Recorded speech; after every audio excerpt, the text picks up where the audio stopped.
call the calendar. Everybody's ready for trial, for the hearing. Will State of Georgia call that first witness? Judge, before I do that, if I can make some introductory remarks and comment on some of the things that the court has done, with your permission? Certainly. I would also note that, sorry to interrupt you. No, you can't interrupt me. Sit down, counsel. Thank you. Go ahead. Your Honor, I have a motion pending before the court. You may argue that later. Go ahead. Judge, this is, as you noted, State of Georgia versus Travis McMichael, Greg McMichael, and William Roddy Bryan. I note for our record, because we need to make a record here, that we have two of the defendants who are seated in the courtroom, it would appear, at the Glenn County Adult Detention Center. One of them is off camera at the request of defense counsel and with waiver. We do have one witness from the state's perspective that we intend to call in just a moment. We are here from the Cobb County District Attorney's Office on behalf of District Attorney Joyette Holmes, who's seated behind us, and we are representing the state of Georgia based on the Attorney General Chris Carr's order that appointed us as the special prosecuting agency on the case. So I wanted to make a record as to who we are and why we're here. I am Jesse Evans, and I am the major crimes prosecutor for the Cobb County DA's office, and this is Linda Dunikowski, who's here with us today to handle this. As you noted, Judge, due to the statewide judicial emergency issued by the Supreme Court, we have followed the court's guidance and wore our masks into court today. We appreciate the fact that in order to make a record and for a court reporter to take things down, it might be necessary as we're speaking to remove those masks temporarily, as I've done now. And we appreciate the court understanding that that's sometimes required, even despite the Judicial Emergency Act, that we can make a proper record in these proceedings that were requested by defense counsel and by the defendants in this case, not by the state. We have come here today for the purpose of the probable cause hearing, and this preliminary hearing we're prepared to go forward as the state has said. They are essentially challenging the probable cause for the issuance of certain arrest warrants for the defendants in this case. We have no objection to one of the defendants not being present virtually or in court due to the request of counsel and the fact that they've expressly set a waiver here. Though we acknowledge the fact that had they insisted on the presence, we could certainly have made accommodations so that he too could be remotely, for lack of a better term, zoomed in or Skyped in, whatever this technological system is. Today, though we're acting as the special prosecution in the case, we're here essentially on behalf of the citizens of Glenn County to talk about the fatal shooting of the February 23rd incident involving victim Ahmaud Arbery, who was chased, hunted down, and ultimately executed. We believe the evidence will show based on what's about to be presented to the court. That's our purpose for being here today. I will tell the court that yesterday during a status conference involving the lawyers, there was one of the defense attorneys for Defendant Bryan that articulated some speculation as to how this court might rule on some things, which was a little bit troubling from the state's perspective. Other than yesterday meeting face-to-face, that's the first opportunity we had to meet you, Judge, and we appreciate the professionalism that you've shown us and the courtesy that you've shown us here in Glenn County.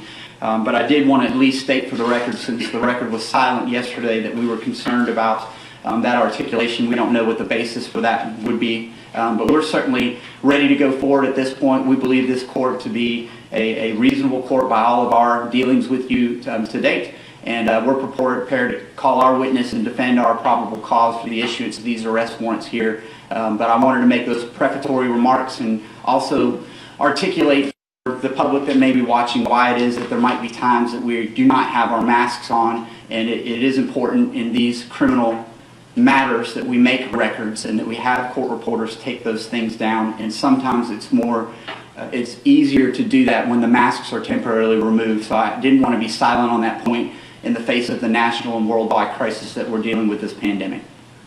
Thank you.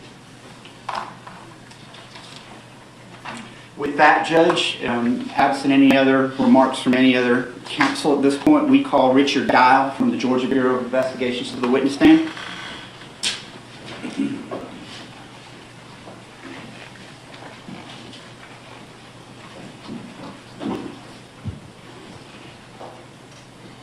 Raise your right hand, please. Do you swear to tell the truth, the whole truth, so help you God? I do. You may be seated. All right, so thank you for removing your mask for purposes of making the record, but I'll ask that you keep it handy. If there becomes a point in time where you're no longer testifying, then we may ask you to put that back on while you remain in the courtroom. Understood? I do. Yes, sir. To the degree you're able, I want you to use the microphone beside you so that we can make a good record and so that everybody can hear you. First of all, if you will, introduce yourself to the court. Spell your first and last name for the benefit of our court reporter. Certainly. I'm Special Agent Richard Dial, R-I-C-H-A-R-D. Dial is D-I-A-L. I'm Assistant Special Agent in charge with the Georgia Bureau of Investigation assigned to the Kingsland Field Office, which covers Glenn County. Have you been tasked with being the lead investigator on the investigation involving the fatal shooting of Ahmaud Arbery from February of 2020? Yes, sir. I'm the case agent. Before we get into the facts supporting your arrest warrants that were issued in this case, will you please articulate briefly a little bit about your background that allows you to serve as an investigator with the Georgia Bureau of Investigations? Certainly. I was hired as a narcotics agent with the Georgia Bureau of Investigation in 2001. I was subsequently promoted into a special agent position. I had been with the Georgia Bureau of Investigation that entire time, which is approximately 19 years. Throughout that time, approximately 17 years of that, I've been assigned to the Region 14 Field Office, where I've worked a variety of investigations. In this particular case, you're not the only agent working on the case from the Georgia Bureau of Investigations. Is that accurate? And that's correct. There was a team of agents assisting me in the investigation. And as we sit here now, can you confirm for the record and for the benefit of the judge that while arrest warrants have been issued, there are certain aspects of the case that continue to be under investigation? That's correct, sir. It is still an ongoing investigation. I have copies of the arrest warrants in this particular case for the defendants, including the two McMichaels as well as Mr. Bryan. Are you the affiant who swore out those affidavits for arrest for these defendants? I am, yes. And if I am correct, the date of the offenses that we are here to discuss today are February the 23rd of 2020. Is that correct? That is correct. And just to get past these basic background information before I open it up to you for the facts, will you confirm that you have arrest warrants charging Travis McMichael with felony murder based on aggravated assault as well as aggravated assault? I did, yes, sir. And then can you also confirm that Greg McMichael is charged with felony murder based on being party to the crime of aggravated assault as well as party to the crime of aggravated assault? Yes, that's correct. And then finally, chronologically, the last warrant that was obtained by you and your agency is against William, sometimes referred to as Roddy Bryan, correct? Correct, yes, sir. And those warrants charge him with felony murder and criminal attempt to commit false imprisonment. Is that correct? That is correct. The location of the fatal shooting of Ahmaud Arbery in this particular case, what is that essential cross section of those streets? It's going to be Holmes Road and Satilla Drive. That is in Brunswick, Georgia, in Glenn County. Holmes is Holmes, correct? Yes, sir. And Satilla, Satilla for the benefit of our court reporter? Yes, sir. That's correct. And can you confirm for me that that is in Brunswick and in Glenn County, Georgia? Yes, sir, it is. Today, you have a monitor in front of you. Do you see two of the defendants present virtually? I do, yes, sir. And they have masks on, but do you recognize who those two are? I do. Travis McMichael is seated on the left in a striped shirt, and Greg McMichael is in a jacket and tie, seated on the right. Okay. All right, I want to ask you some questions about when you got involved in the investigation. Yes, sir. First of all, was the GBI asked to be involved with this case at the outset, or did that come about later? No, sir, that came about later. Can you briefly articulate, for the benefit of the court and for our court reporter, how that is that you came to be involved in the investigation and why that was delayed somewhat? Certainly. This case was originally investigated by the Glenn County Police Department. Subsequent to that, the district attorneys recused themselves for this circuit. Another district attorney was assigned. The NAC district attorney recused himself, and it was assigned to a third district attorney. My agency on May 5th, 2020 contacted that district attorney, offered our assistance. The district attorney was Tom Durden, and we offered our assistance. He availed himself of our assistance and requested us to become involved in the investigation. And then on May 6, 2020, I was contacted and assigned the investigation. All right. You've had an opportunity now to review Glenn County's initial response to the shooting, correct? I did, yes, sir. And I assume you've talked to witnesses and had your agents talk to witnesses in support of the arrest warrants that you obtained in this particular case. Yes, sir. briefly, I want to talk about the deceased victim in this case. Will you tell the court what his name was and a little bit about his background? Certainly. His name was Ahmaud Arbery. He was 25 years of age. He was a resident here in Brunswick, Georgia. He lived at 140 Boykin Ridge Drive at the time of his death with his mother. He was he was involved in athletics, liked to play games outside. He liked to run, liked to play video games. As part of your investigation of this case, were you able to determine the approximate distance from Ahmaud Arbery's home to the place where he was fatally shot on Satilla and Holmes? Well, yes. I actually took a driving measurement from his residence to where the house under construction was located, which is at play in this investigation, and that's located at 220 Satilla Drive, and it was approximately 1.8 miles. The scene of the shooting is a little further down the road, approximately 2.5 miles would be my estimate. I want to ask you some more background information now about the defendants in this case, and we'll start with Travis McMichael. Travis McMichael, were you able to determine what his age was? I was, yes. Travis McMichael. He is 34 years of age. He resided with his father, his mother, and his sister at 230 Satilla Drive in Brunswick, Georgia. And did he have some prior training in the Coast Guard? Yes. He served in the Coast Guard as a boarding officer who's involved with the interdiction of vessels. He had training reference to that, and that's the position that he held. You had mentioned that he lived on Satilla Drive with his father. What is his father's name, please? His father's name is Greg McMichael. How old was he at the time of the commission of these crimes? 64 years of age. And did they live together? They did. Can you tell the court a little bit about the background of Greg McMichael, the father in this case? Yes, Greg McMichael is a retired investigator with the Brunswick Judicial Circuit. He served in that position for a number of years. Prior to that, he served as an officer with the Glenn County Police Department. He also served as an officer with the Brunswick Police Department and with the Department of Natural Resources for a short time. I want to ask you, was he an officer for some period of time with the same agency that was initially called upon to investigate the fatal shooting of Ahmaud Arbery? Yes, he was. He was an investigator for a number of years with the Brunswick Judicial Circuit and actually retired as an investigator from the Brunswick Judicial Circuit, which was one of the reasons for their recusal themselves from the case. And specifically, did he at some point in his background also work for Glenn County Police Department? He did, yes, sir.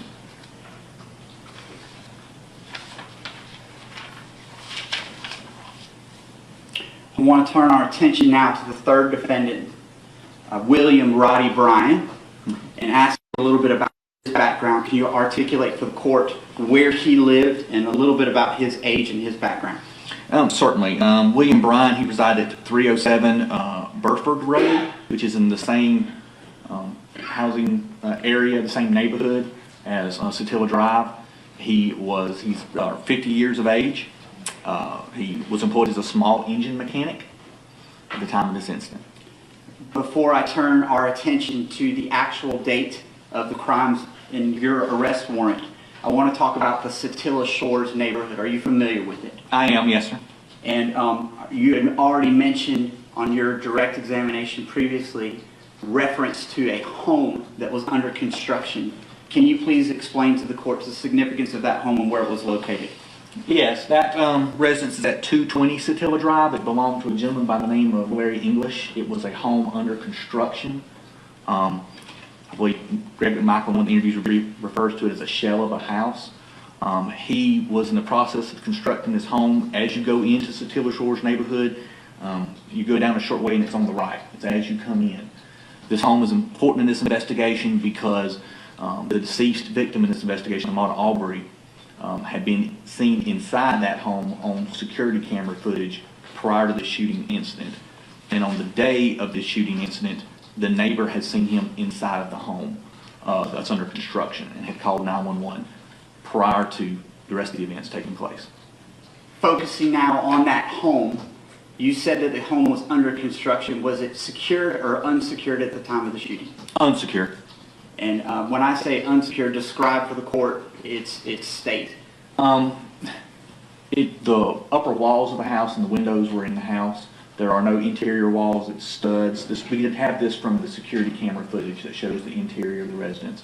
There was no garage, or it does not appear to be there was any garage doors on the house, which is actually attached to the house. In the video, we couldn't tell if it had a front door or not, but it's very obvious that individuals were able to walk through there without being impeded in any way. In fact, have you found as part of your investigation other videos showing other people that walked through this unsecure residence at different times? Yes, sir. Besides Ahmaud Arbery, we have discovered video of at least 2 other groups of people that have been inside the residence with the interference construction. Was anyone living at that house at the time of this crime? No, it was going to be a vacation house that was under construction. There was a small trailer in the backyard, which was secured, but for when the owner, who resides in another county, would come and work on the house, he'd have a place to stay. But it's been under construction for quite a while. Okay. And to your knowledge, was anything ever taken from this house based on the video footage that you've seen? No, I think there were some kids in the neighborhood, I believe, took a couple pieces of wood from the house. But that was on video. But other than that, no. There's nothing I saw in the video, nor that Mr. English has told us in interviews he can say was taken from the house.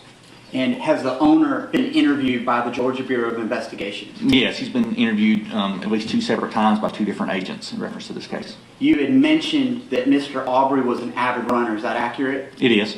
And have you talked to multiple people, you and your agency, who confirmed that running was one of the things that he did for, Yes, sir, very much. For health and for just his mental state? Yes, sir. He just enjoyed running, is what we're getting from numerous witnesses and the family and friends of his. In conversations with the homeowner of this house under construction, was there ever any discussion with him about water sources that might be there if somebody wanted to get a drink of water, say, during a run? I'm aware that the homeowner, Larry English, or through his attorney, has made statements concerning their speculation that there are water sources at the house, and that could be a reason for Mr. Arbery's entering the house. That is not captured on video, but I'm aware of that statements that they have made. On the date in question, now turning to February 23rd of 2020, you had talked about video. Is there multiple sources of video surveillance that's been reviewed from the Satilla Shores neighborhood from which we were able to piece together a timeline of what happened? Yes, sir, that's correct. Different locations, not just this house that you referenced? No, yeah, there's different locations. Neighbors and other sources of video we have that help show the events that occurred. All right, I now want to direct your attention to specifically February the 23rd of 2020, the date that is the subject of your arrest warrant for the 3 defendants in this case. Were you able, looking at all of the evidence and speaking to all of the witnesses, to piece together a chronology of how Ahmaud Arbery came to be shot at Satilla Shores? Yes, sir, I have. Would you briefly and succinctly articulate for the court what it is that you were able to piece together from your investigation in this case? Certainly. From the surveillance video across the street from the house that's under construction, you see Mr. Arbery coming up to the house, going directly into the house. From the interior video of the house, you see him just wandering around, again, not taking anything. He's just walking around, looking around inside the under construction building. The neighbor across the street, Mr. Albanez, you can see him on the video coming forward, and during interviews with him, he saw Mr. Arbery going in the house, so he calls 911. At that point, the call is dispatched, and during the call, it's actually logged as somebody's in an open construction site. So Mr. Albanez sees him in there. From the video, you can tell that Mr. Arbery comes out of the residence and goes running down the street. From the interviews conducted by Glenn County PD, and you can actually see it on the video, Mr. Greg McMichael was in his front yard. You don't see him, but you see he says he's in his front yard working on some cushions for his boat.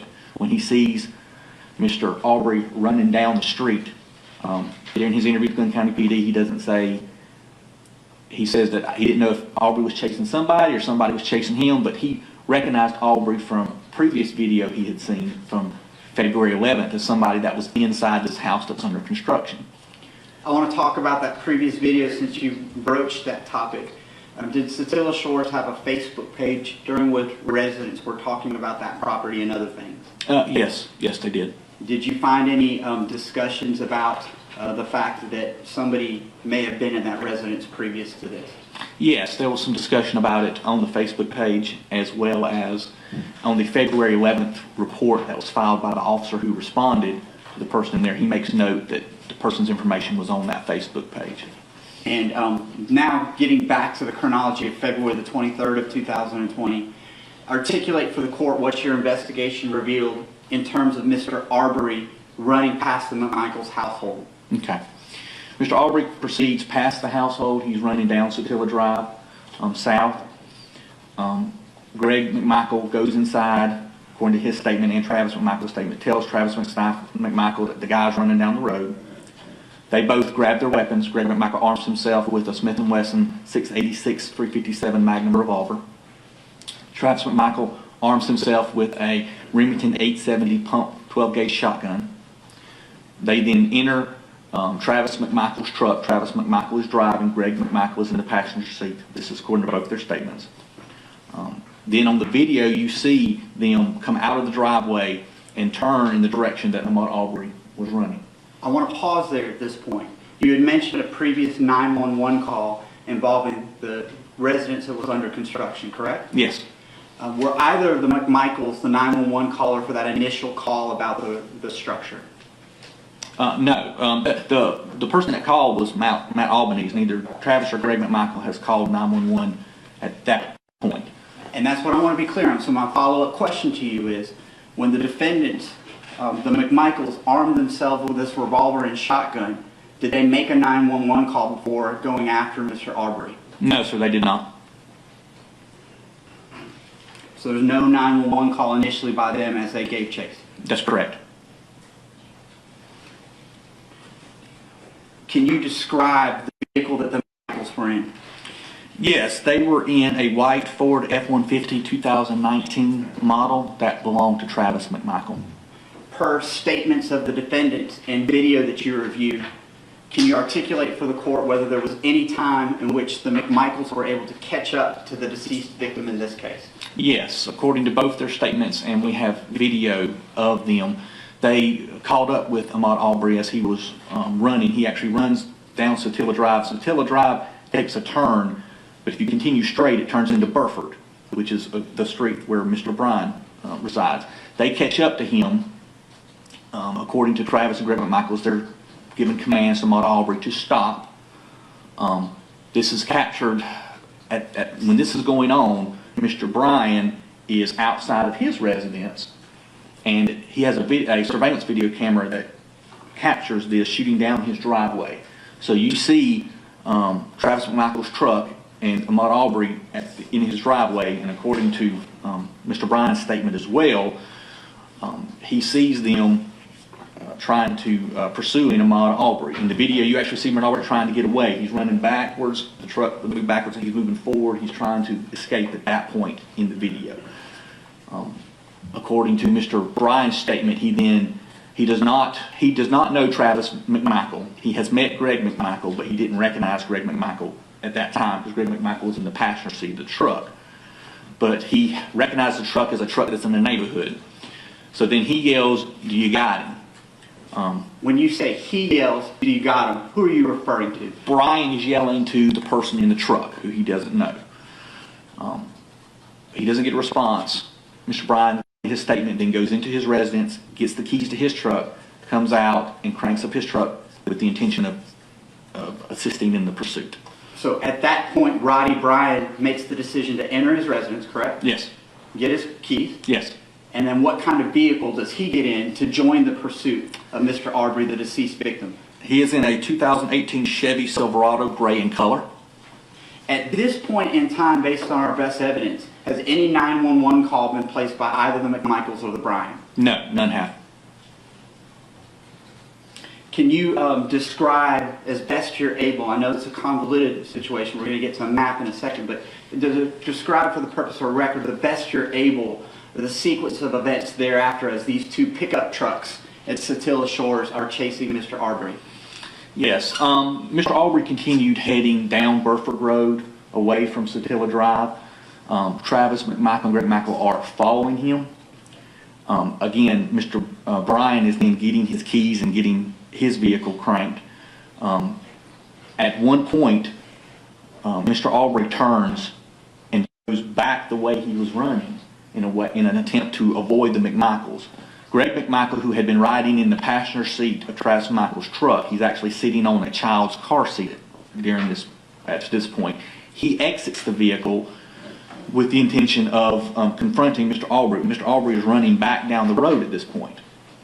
So according to Greg McMichael and Travis McMichael's statement, Greg McMichael comes back to Travis McMichael's truck and tells him, go back, back up, trying to encourage Travis McMichael to back the vehicle up and engage Mr. Arbery. At this time, Mr. Bryan is coming out of his driveway, and his vehicle was actually backed in his driveway. So the front of his vehicle is facing the front of his driveway. So when he pulls out on the road, he sees Mr. Arbery coming, and he pulls his vehicle out in an attempt to block Mr. Arbery in. That's according to his statement, as well as Travis McMichael's statement. At that point, Travis McMichael makes a decision. He tells Greg McMichael, no, jump in, and his decision is to circle around Buford Road, because it circles around and actually becomes another road, Zellwood, but it circles around, and his intention is to get and cut off Mr. Arbery where Holmes Road cuts into Satilla Drive. And it's just wants to make a loop and cut him off from that way, if that makes sense.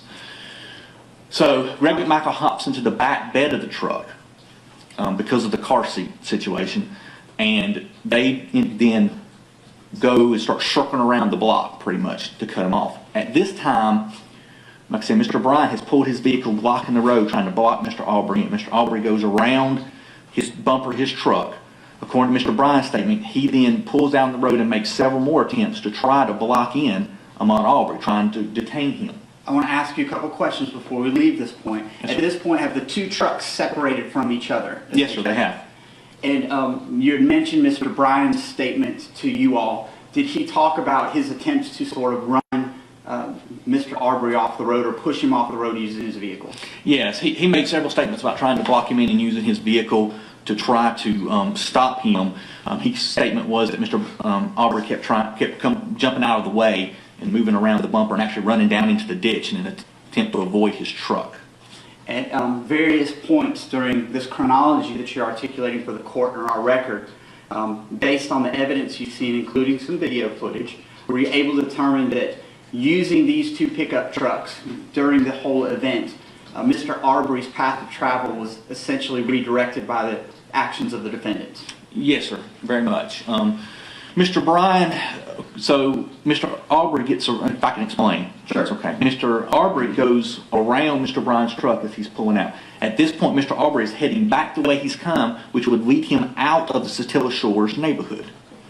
Mr. Bryan makes statements that he continues to try to block in Mr. Arbery. Mr. Arbery takes a right turn onto Holmes Road, and Mr. Bryan is actually overshoots him going Satilla. So at this point, Mr. Arbery is trying to avoid Mr. Bryan, and he turns down Holmes Road, which is actually going sideways back into the neighborhood instead of out, which is the way he was traveling. Mr. Bryan then remaneuvers his vehicle and pursues Mr. Arbery down Holmes Road. I want to be clear on that point. As you go down Holmes Road, had Mr. Arbery been allowed to finish that path of travel, was there any direction that could be made to get back to the exit of that neighborhood? Yes, if he went down to Holmes Road, he could have caught Zellwood and then gone back up again to Satilla Drive and going back out Satilla Shore. So pretty much he could have gone straight, but he cut and would have had to circle back around. But he could have still escaped the neighborhood at that point. At some point in time, I know that a video was started by Mr. Bryan. Is that accurate? That is, yes, sir. And he's confirmed as much, and we have copies of that video from his cell phone, correct? That's correct, yes, sir. There's been portions of that video that have been played widely on television, but there's actually other portions to that video as well, correct? That is correct. Can you please articulate for the court what you were able to see and confirm with Mr. Bryan about what he did as Mr. Arbery was heading down Holmes Road away from Mr. Bryan's vehicle? Yeah, so Mr. Bryan's pursuing Mr. Arbery down Holmes Road, again with the intention of trying to catch up to him and block him in. At this point, while going down Holmes Road, Mr. Bryan turns on his cell phone camera and begins to try to videotape of Mr. Arbery. Mr. Arbery stops. Now at this time, the McMichaels have turned off of Zellwood and are coming down from Holmes Road. So you've got one vehicle coming one way down Holmes Road and another vehicle coming another way, and Mr. Arbery is in between them. So at some point, Mr. Arbery turns around and starts heading back towards Mr. Bryan. Based upon the statement, it appears that Mr. McMichael is coming. Mr. Arbery's running, sees Mr. McMichael's truck, and then turns around and runs back by Mr. Bryan's truck. Mr. Bryan gets out of the way as Arbery runs past him, and then he sees the McMichaels come forward. Now, at this point in the video, Mr. Bryan has put the video down, so you don't have video of this sequence of events. But this is going to Mr. Bryan's statement that Arbery runs past his truck, then the Bryans come past his, then the McMichaels come past his truck. Then Mr. Bryan pulls out and again goes back down in the direction of that Mr. Arbery had traveled. Before we leave this topic here, was any of this captured on the video before the phone was put down? Could you actually see Mr. Arbery trying to evade the truck? Yes, sir, you can. Okay, and did you see him turn around and try to get away from the truck before it turned around? I'm referring obviously to Mr. Bryan's truck. Yes, sir. And I know that you just said that the video was put down at some point and couldn't see, but were you able to capture any audio? Yes, you can hear the different gears changing in the engine, moving in the vehicle. Yes. All right. And then along those lines as well, during the portions of the interview where Mr. Bryan was interviewed, both by Glenn County Police Department and members of the Georgia Bureau of Investigations, did he make any admissions to you that his vehicle had any contact with the deceased victim and any damage as a result therefrom? Yes, he indicated at one point that his vehicle had contact with the victim. His impression was that Mr. Arbery had been trying to open the driver's side door, but did not got to the driver's side door. He made that statement initially. The Glenn County Police Department that day actually photographed the truck. You can see some palm prints, appear to be swipes on the rear driver's side door. His truck is a four-door truck, Your Honor.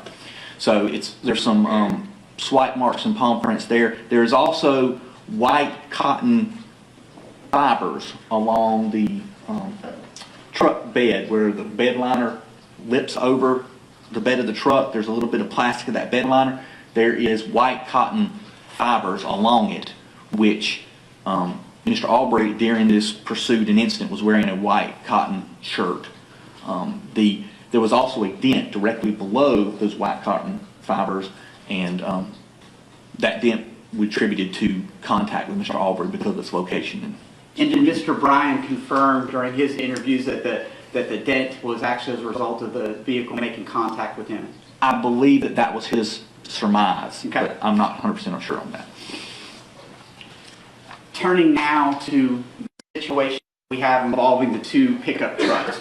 After Mr. Bryan turned around, can you confirm that both pickup trucks were essentially facing the same direction on Holmes? Yes, they were. Both. It was Mr. Arbery running back down Holmes towards Secure Drive, Travis McMichael driving his truck directly behind Mr. Arbery, and then there was Mr. Bryan behind Travis McMichael's truck. At some point, Travis McMichael's truck gets ahead of Mr. Arbery. What happens when the McMichael's truck gets ahead of the victim? Their vehicle gets ahead of Mr. Arbery, then they stop their vehicle, and this is almost at the intersection of Sotilla Drive and Holmes Road. They stop. Is this a public roadway? It is. Where is Mr. Bryan's vehicle located during this portion of the chase? Mr. Bryan's vehicle is behind Mr. Arbery. Mr. Arbery at this point is between Travis McMichael's vehicle and Mr. Bryan's vehicle. Is Mr. Bryan able to video any portion of what happens next? He is. Have you reviewed that video, and do you have it? I do, and I have. Can you please describe the chronology of events after the McMichaels parked their vehicle in the middle of this public roadway as Mr. Arbery approached the back of that vehicle? Yes, I can. Mr. Bryan picks up the phone that's been videotaping the whole time and holds it up so you have a view. You see Mr. Arbery running down Holmes Road going towards Sotilla Drive. You see Travis McMichael's truck is parked in the road. Travis McMichael the driver's side door is open. Travis McMichael is there. It is apparent to me he is holding a firearm. His arm is raised. It's in a pointed position at one point. Then then Mr. Arbery is running. He then apparently sees what Travis McMichael in front of him. Then he changes direction to go around the passenger side of the vehicle. Rather than going to the driver's side where you had seen Travis McMichael with the shotgun, he's now going to the opposite side of that truck that's parked in this public roadway. That's correct. He's going around the truck.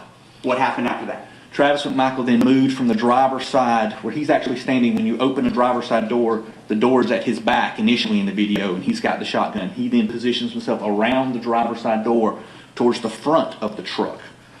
You see Mr. Arbery running alongside the passenger side, and again you see Travis McMichael has repositioned himself on the front of the truck. Mr. Arbery then comes up to a position, sees Travis McMichael, and then makes a decision and turns and decides to engage Travis McMichael. What happens after that? As he turns and goes towards Travis McMichael, you hear a shot. Then you see Travis McMichael moving backwards with Mr. Arbery. Obviously, they are engaged in a physical confrontation at this point. They go off the screen. You then hear a second shot where you see blood and spray into the screen, a mist of it. Then they come back in to the view of the camera. There, Mr. Arbery is striking Travis McMichael. There's a struggle going on, and then you see a third shot occur. The firearm being lowered down like that. When you see after the third shot, you then see Mr. Arbery get past Travis McMichael and continue running down Holmes, almost right there at the intersection, and then he falls. You articulated 3 separate gunshots here, correct? Yes, sir. Where was Greg McMichael at the time that this was going on? Greg McMichael was in the back of the pickup truck. When the situation began, he was on the phone. At this point, have they finally called 911? They have, yes. And was he armed at that time? He was. As the confrontation began, he drops the phone or puts the phone down and then pulls his weapon. And he has his weapon during the parts of the confrontation occurred. When you talk about his weapon, are you referring to the .357 revolver that you had articulated earlier during this hearing? I am.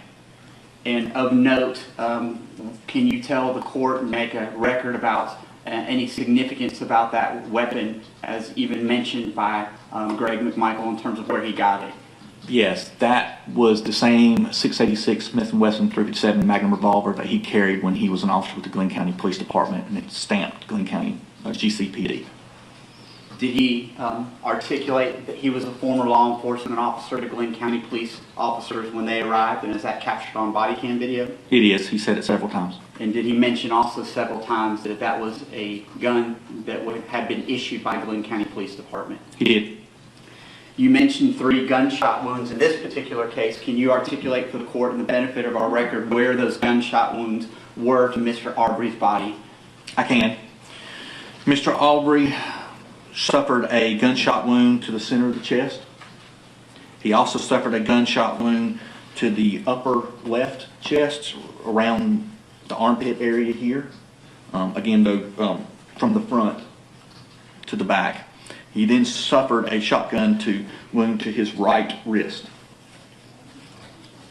I want to talk about other things that were collected by Glenn County Police Department. And again, this was not your crime scene in that you were asked to participate in this investigation later, correct? That's correct.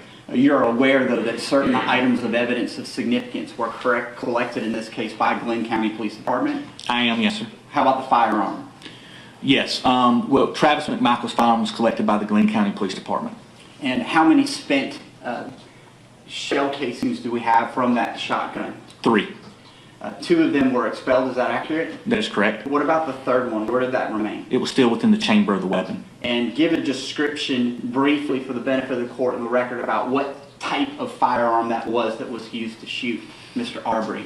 The Remington 870 12-gauge shotgun is a pump action shotgun, meaning that once a shot is fired, the front forearm of the weapon has to be operated to eject the spent shell, and then the forearm has to be operated again to load a new live round in.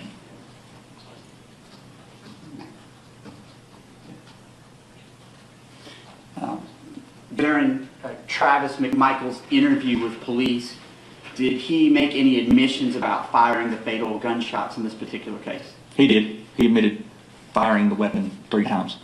And the first shot that he articulated, where did he indicate to police that that shot landed? The chest, Mr. Arbery's chest. So the first shot that Travis McMichael said that was inflicted on Mr. Arbery was one of the chest wounds that you'd articulated here, correct? That is correct. And is there video evidence that you saw that tends to corroborate, based on your observation, that that is an accurate statement that the chest wound was, or at least one of the chest wounds was the first shot that was fired at the deceased victim, Mr. Arbery? Yes, sir, there is. Can you articulate to the court how that is, that you're able to see that? After the first shot, again, you see a struggle between Travis McMichael and Mr. Arbery. During that struggle, Mr. Arbery, while he was wearing a white shirt during this incident, during that struggle, you see the front of his shirt is saturated with blood. He's already saturated with blood before the struggle that you can see on the video. Well, that's correct. During the struggle, it was mere seconds after the first shot. His front of his shirt is saturated with blood. Okay. Because this is somewhat of a complicated situation, just doing it orally, do you think it would be a benefit to the court and this judge, who's the finder of fact, to use a map to sort of describe the sequence of events as we're able to piece it together based on interviews and video that you've reviewed? I do, yes, sir. Judge, we had brought to court today a map, and I know this year not the ideal setting in terms of use of technology, because we are having to utilize the technology for the benefit of the defendants who are observing remotely. The defense also brought a map, and I think we have a joint agreement that we will tender one of those maps. It's a blow-up map as a demonstrative aid so that we can use this to help articulate the sequence of events. Is that an accurate statement? Correct, John. Okay. We agree. I don't know anything about it, but we'll go along. So for our purposes today, I will tender this blow up as a demonstrative aid as State's Exhibit number 1. We have a smaller version here in court that's very similar. And what I'll suggest to the court is that during a break, maybe we photograph or get a smaller digital photograph of this to make it part of our record. I understand that the defense might want to take this map with them when they leave, and the state has no objection to that, so long as we make a record about what the map looks like. Is everybody in agreement with that? Yes, John. I agree. Yes. We will grant that. So again, Judge, I know these are not the ideal circumstances, and we are truly appreciative of the court being accommodating to us as we try to navigate through this pandemic and the issues that we're facing here. But I think during our test run, the best way we're able to do this will be the State's Exhibit number 1 that we'll send to the defense. If I situate this appropriately, I believe that everyone can see that on the video. Let's get confirmation by thumbs up or otherwise. Jesse, can you turn it this way a little bit? I can. Just trying to get the glare off of it. Yeah. Is that okay with you? I see glare on the corner, but otherwise you're satisfied. We're satisfied. I'm going to hand you this pointer. If you please extend that, Agent Jockedot, and then I'm going to try to hold this. Describe what is depicted here for the benefit of Judge Harold. This is the Satilla Shores neighborhood. And then show generally the entrance into Satilla Shores that you had talked about. This is the entrance up here to Satilla Shores. And you had talked generally about a house under construction. Let's talk about the locations that you've talked about during your testimony before we go into the chronology a little bit more. Certainly. Again, this is Tilla Drive. It comes down. This would be approximately the residence that was under construction. And that would belong to Mr. Larry English. This is marked as 230 Satilla Drive. This is Greg and Travis McMichael's residence where they resided. Down Burford, it would be within this area here is William Bryan's residence along Burford. And then what about Holmes Drive? Do you see that depicted here as well? Yes, this is Tilla Drive here. This is Holmes Road. The intersection, the shooting incident took place about here. Based on the chronology that you have just described for the court, please show where Mr. Arbery would have initially entered this neighborhood. He would enter the neighborhood from up here, which is the entrance. Again, along Tilla Drive is where the house under construction is, and that's where you first see him. We have him on video. It's coming along Tilla Drive in this direction and coming into the house. Will you make sure that you speak up really loudly, since our court reporter is now facing your back, and I trust you'll give me an indication if you cannot hear. Thank you, ma'am. I'm sorry. Yes, this is Tilla Drive when you come in from the front. If you'll come here, this is the house that's under construction. We have video of Mr. Arbery as he's coming in this direction down Tilla Drive when he enters into the home that's under construction. I don't think we've explicitly covered times yet, but was this broad daylight? It was, yes. It was approximately 1 o'clock in the afternoon. Okay, so it's afternoon. Yes, sir. And what about weather conditions? Sunny? Sunny, clear, yes, sir. Describe now the chronology based on the statements that you all have of the defendants and the video that you pieced together of where Ahmaud Arbery initially traveled and what transpired involving the two pickup trucks. Certainly. So, again, Mr. Arbery is inside the house that's under construction. The neighbor comes out, sees him. He is standing approximately here. He's the one that calls 911. Police are on their way. Yes, sir. Police are on their way. Let me ask you this. Did any police officers actually respond in such haste that they were able to hear anything? Yes, sir. The first responding officer, again, he is coming back down here. He then hears the gunshots, and he notes that in his body cam footage. Not to keep interrupting you, but if you will describe the path of travel of Mr. Arbery per statements and video. Certainly. Again, Mr. Arbery comes out of the residence under construction, then heads south along Tilla Drive. You see him on the video as he comes in this direction. This, again, is Greg McMichael and Travis McMichael's house. Greg McMichael's statement is that he goes in, tells Travis, they then grab their weapons. On the video, you see Travis, what appears to be Travis McMichael's truck, come off the 230 Steel Drive and go in this direction in pursuit of Mr. Arbery. According to their statements, Mr. Arbery then comes down Tilla Drive. He then goes on to Burford Road. Again, he comes by Mr. Bryan's house, which would be in this area here. There's video. He's going back and forth by Travis McMichael's truck at this point. Then, according to statements, Mr. Arbery goes down Buford. Travis McMichael is pursuing him down Buford. Before they get to the turn here, Mr. Arbery turns back and goes back north along Buford. This is when Greg McMichael gets out of his vehicle. In the meantime, Mr. Bryan has decided to go in pursuit himself. He has entered his truck. He sees Mr. Arbery coming down Buford. He pulls out of the roadway in an attempt to block him in and stop him. Mr. Arbery goes around his truck. At this point, Mr. Bryan is in pursuit of Mr. Arbery, trying to stop him, trying to detain him. Travis McMichael has made the decision to, instead of going back this way, to go around Buford to when it turns into Zellwood here, and to come back along all the way up Zellwood and turn down Holmes Road. Mr. Travis McMichael's statement is to try to cut Mr. Arbery off. I want to pause and ask you some questions of what you just articulated for the court. There was a point in time, at least one, where Mr. Arbery's path of travel was redirected, correct? Yes, sir. And was it redirected in such a manner that had he continued straight, he would have been able to leave the Satilla Shores neighborhood? Yes, sir. And was Mr. Arbery ever able to leave this neighborhood based on the evidence that you have? No, sir. He was killed before he exited the neighborhood. You talked, based on my questioning, on direct about the two vehicles, the two pickup trucks in this neighborhood separating at one point. Describe in more detail the path of travel of both of the trucks after they separated, essentially.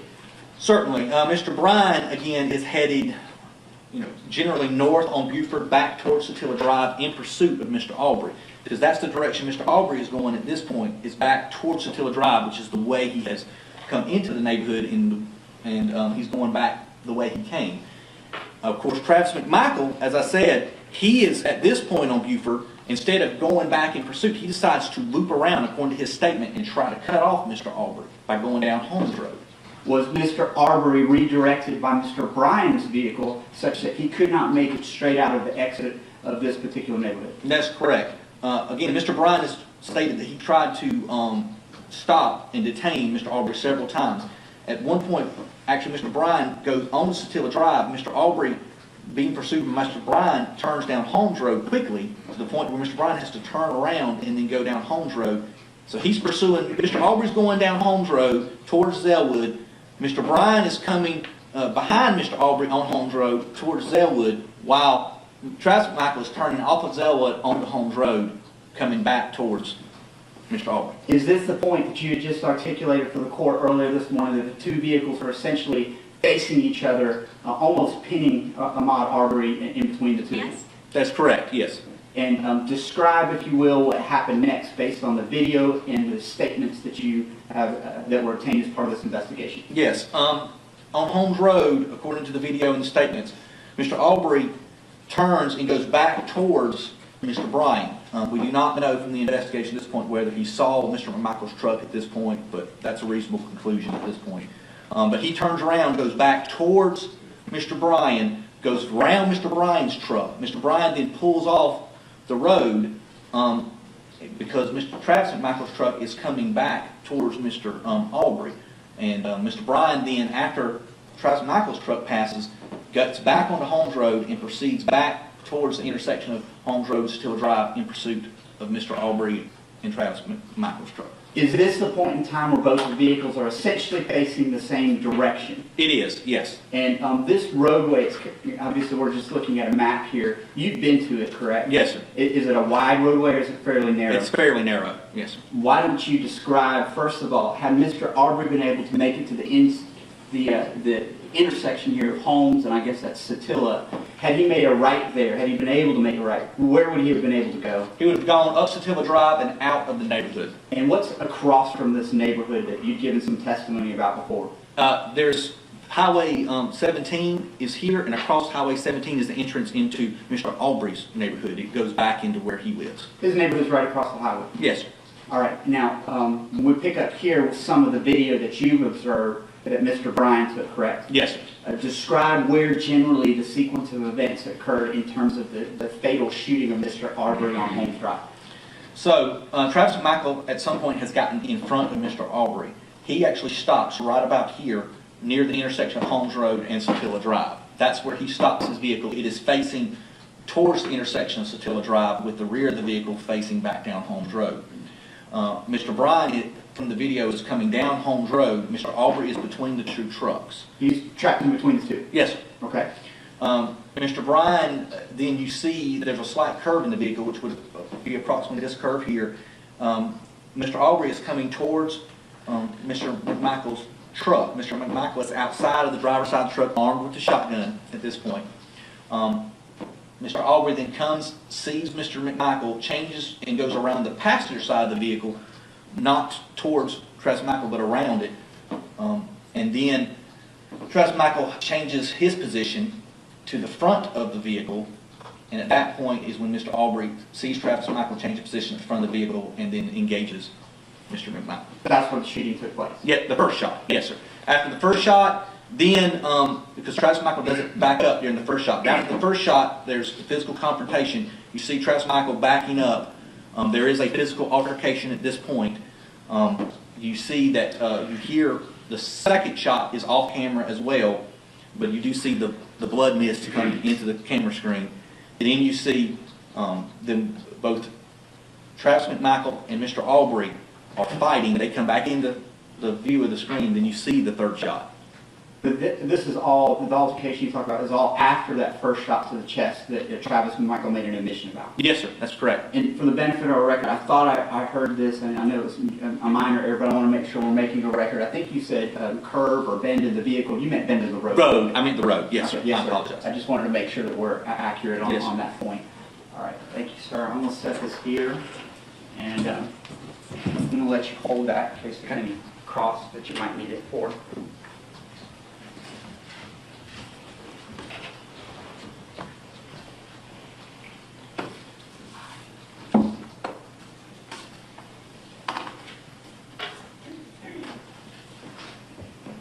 During the investigation of this case, you're aware of the cause and manner of death as determined by the Georgia Bureau of Investigation's Medical Examiner's Office, correct? I am. And can you please articulate for the benefit of the court and our record cause and manner of death? Cause was gunshot wound, manner was homicide. I want to talk about statements of the defendants. There were statements of all three defendants that were given to a number of investigators in the case, including Glenn County Police Department. That's correct. First, focusing on Greg McMichael's statement, was there any body cam video obtained showing statements that he made to responding officers? There was, yes, sir. And just summarize any admissions or statements that he made to Glenn County police officers. Greg McMichael pretty much relates on the body cam footage, and then later on, whenever he actually is interviewed on camera by the Glenn County Police Department, he makes admissions to seeing Mr. Arbery running down the roadway. His statement to the effect is he didn't know Mr. Arbery had stolen anything or not, but he had a gut feeling that Mr. Arbery may have been responsible for thefts that were in the neighborhood previously. And I think he actually says gut. His instinct told him that. He then tells Travis McMichael. He then describes the pursuit of Mr. Arbery. He says that during Greg McMichael's statement, he only hears 2 shots during his statement. It appears by looking at his description of events that he either didn't realize the first shot or didn't register it. He was admits to being on the phone with 911 when the shooting was occurring, pulling his weapon. Did he make any admissions to you about Mr. Bryan at some point volunteering to join into this chase of Mr. Arbery in the neighborhood, and how did he describe that? Yeah, he described that Mr. Bryan was trying to block him in as well. Okay. And at the point of the actual shooting itself, did Mr. Greg McMichael make any admissions to Glenn County investigators about any statements that he was making to Travis McMichael about what he sure shouldn't do? Yes. He says on the body camera footage of the first officer, he tells him that he was telling Travis McMichael, don't shoot. Despite that, do you have video footage showing that essentially Greg McMichael is covering Travis with a .357? I do, yes, sir. And what did Greg McMichael say about Travis's shooting of the victim in terms of where he shot him specifically on his body? Chest. Okay. Similarly, was there video footage, both body cam and also interview footage of Travis McMichael and his assertions about what happened on this date? Yes, Travis McMichael's particularly interview was done at the Glenn County Police Department with him, where he went into detail. Did Travis McMichael make any admissions about ordering the victim at gunpoint to try to get on the ground or anything like that? Yes, he did. Prior to the shooting? Prior to the shooting, yes, sir. And what about any admissions that were made about the fatal shooting itself? He admits to firing his shotgun 3 times. He says that all 3 shots struck the victim, and he said that the first shot was to the chest of the victim. Prior to that, had Mr. Travis McMichael made any admissions about choosing to chase the victim with this pickup truck you described? Yes. He was the driver of that truck? He was the driver of the truck, yes. I now want to turn your attention to Mr. Roddy Bryan. And are you aware of any admissions that he made both to Glenn County Police Department as well as investigators with the Georgia Bureau of Investigations about his role in this particular crime that led to the arrest warrants you obtained? Yes, sir, I am. Can you describe generally for the court some of those specific admissions that were made by Mr. Bryan? Mr. Bryan admits to joining the pursuit of Mr. Arbery. He admits to trying to block Mr. Arbery in, trying to detain him several times, both before Mr. Arbery turned onto Holmes Road and then while on Holmes Road. Did he make any admissions to using his vehicle to redirect the victim within the Satilla Shores neighborhood prior to the fatal shooting? Yes, he did. And did he talk about the victim doubling back and trying to get away from this vehicle? He did, yes, several times. Did he confirm for you that the video you've now seen and collected was made by him on his cell phone? He did. Did he also confirm, he being Mr. Bryan, that he saw Travis stopped in the middle of the roadway as Mr. Bryan was driving after Mr. Arbery, leading to the fatal shooting? He did.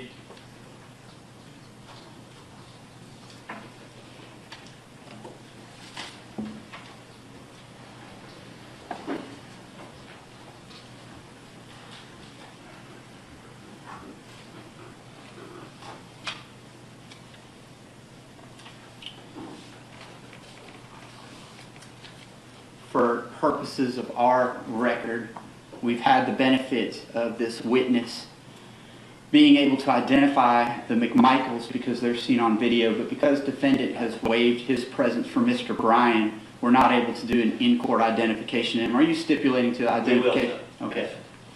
So for our record, I'll ask the court to accept that stipulation that Mr. Bryan, though not present for this particular hearing, has been identified, had this witness been able to be asked about that particular issue. All right, I would accept that. Thank you, sir. The last thing that I think I need to talk to you about, well, the last couple things, this is going to involve an uncomfortable conversation, and you and I have talked about this a couple of times. Is that correct? Yes, sir, we have. You know that I want to ask you about a particular quote that Travis McMichael stated on the crime scene that was overheard by one of the defendants and shared with investigators prior to police arriving, correct? That's correct, yes, sir. And though this may be an uncomfortable conversation for the benefit of the court and for the record, we're making it clear that this is not your quote, it's not the GBI's quote. This is a quote from a statement of Mr. Bryan as to what he heard Travis McMichael say prior to police arriving, correct? Very much so, yes, sir. Understanding that and understanding that it might be a little uncomfortable to talk about the words because it involves a curse word and something else, I need to ask you about that quote. Can you please articulate for the court what Mr. Bryan said he heard Travis McMichael say prior to police arriving and after the fatal shooting? Yes, Mr. Bryan said that after the shooting took place, before police arrival, while Mr. Arbery was on the ground, that he heard Travis McMichael make the statement, "Fucking nigger."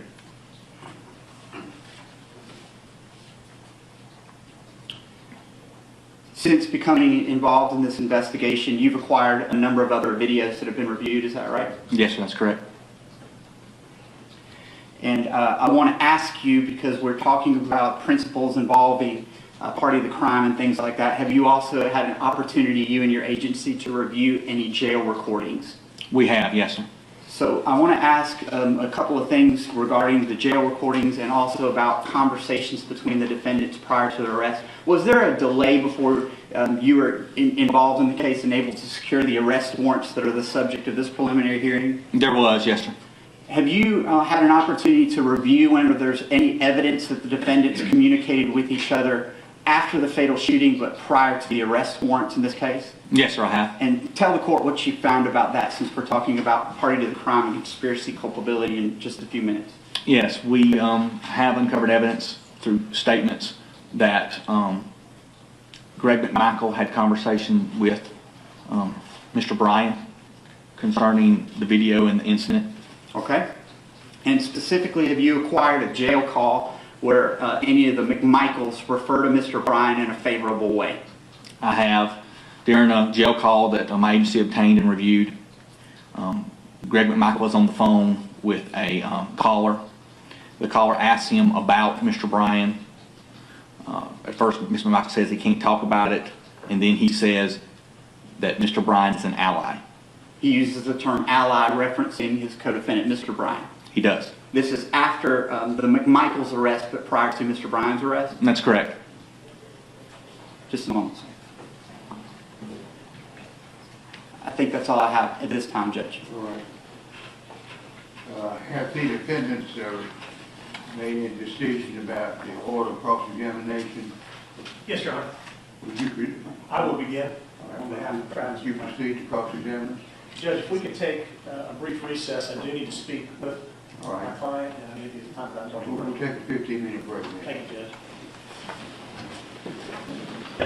All rise.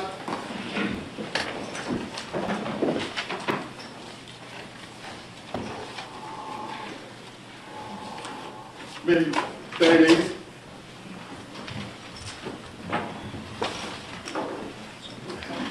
Yes, sir. Restroom or whatever, I'll meet you. Which one is that? We'll go to 8.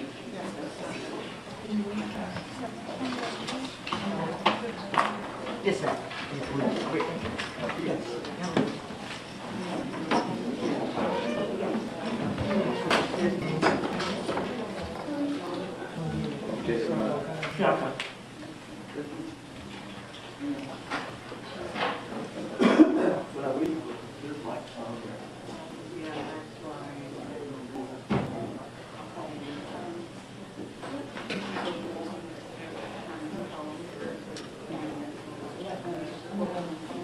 That's what it should be. There you go. They should say it's in here.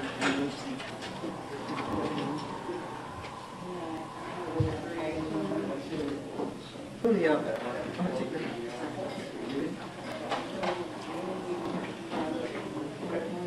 Excuse me. You check your bag. Oh, So, come on.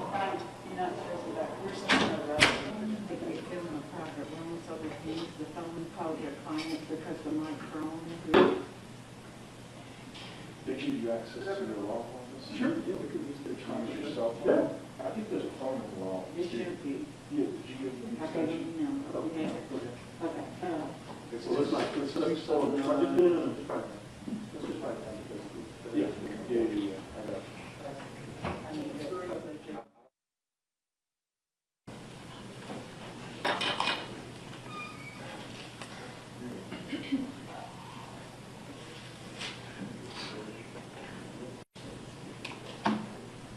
Saying that Apple is experimenting with facial recognition for Macs. When they're done, I'll call it Roddy if he's still there. If not, it's okay. Hey, man, this is getting complicated. I just called him. He didn't get in contact with John or Stacy. Well, I spoke with Stacy personally. That's why I'm trying to tell you that phone would ring there. Well, no, this is another issue.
Truth. Yes. What happened was, you had, your attorney had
probably gonna be another 25, 30 minutes.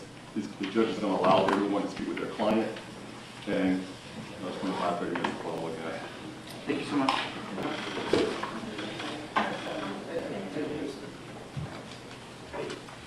Step back in the witness room. Yeah.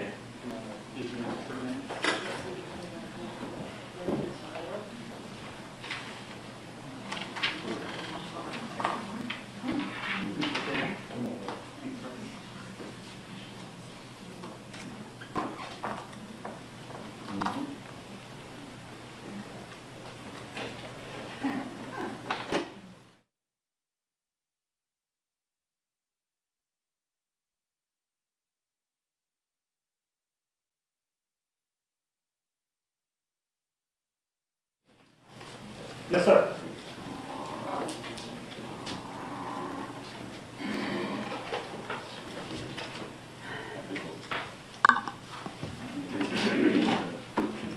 All rise. Be seated, please. Next one.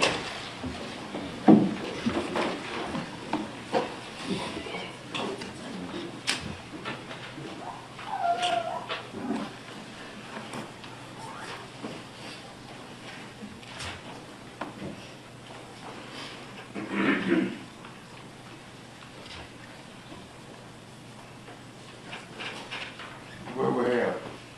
We have received. We're ready to proceed, Your Honor. Your Honor, we very much appreciate the opportunity that you have given us by holding this hearing and done so amidst the chaos of what's happening out in the world with coronavirus and what's happening outside.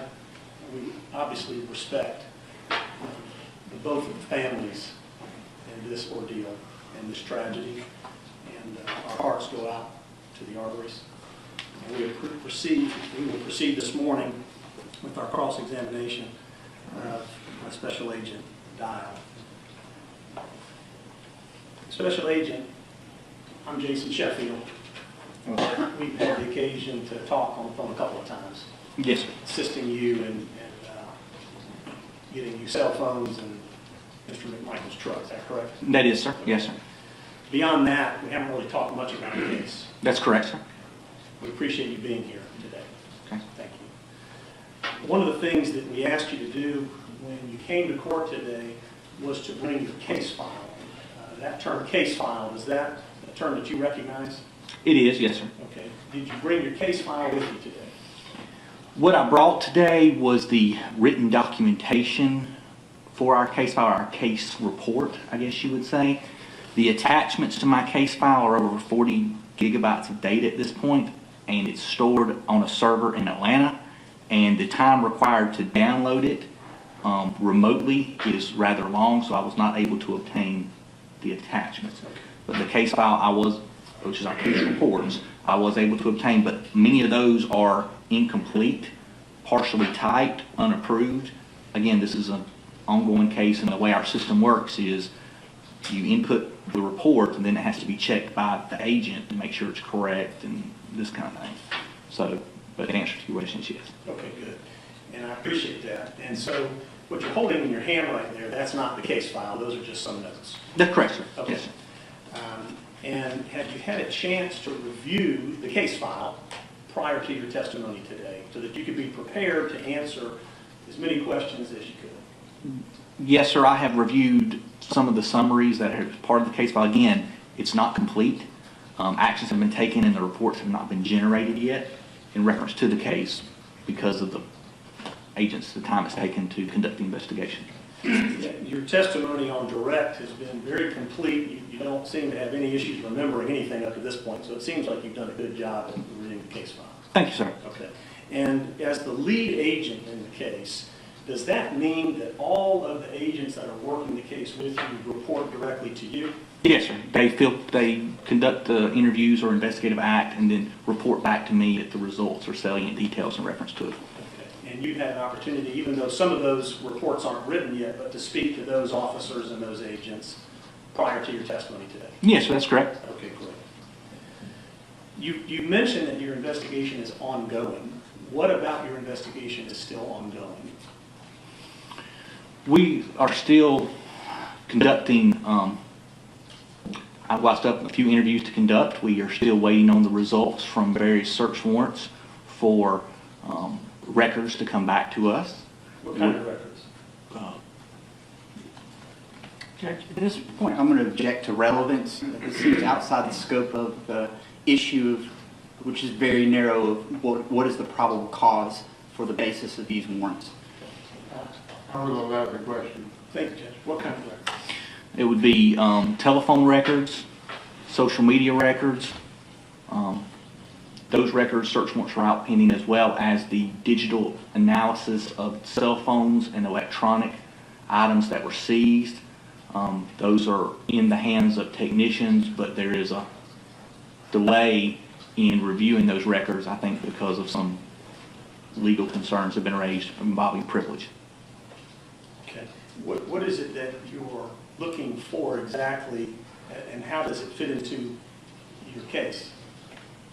Judge, I have to object. I think that's fishy and not relevant to the issue of probable cause, which is the facts and circumstances leading to the death on February 23rd of 2020. I will allow the question. Well, it depends on the various items or what we're looking for. Of course, each... You mentioned phone records, cell phones, and social media. Yes, sir.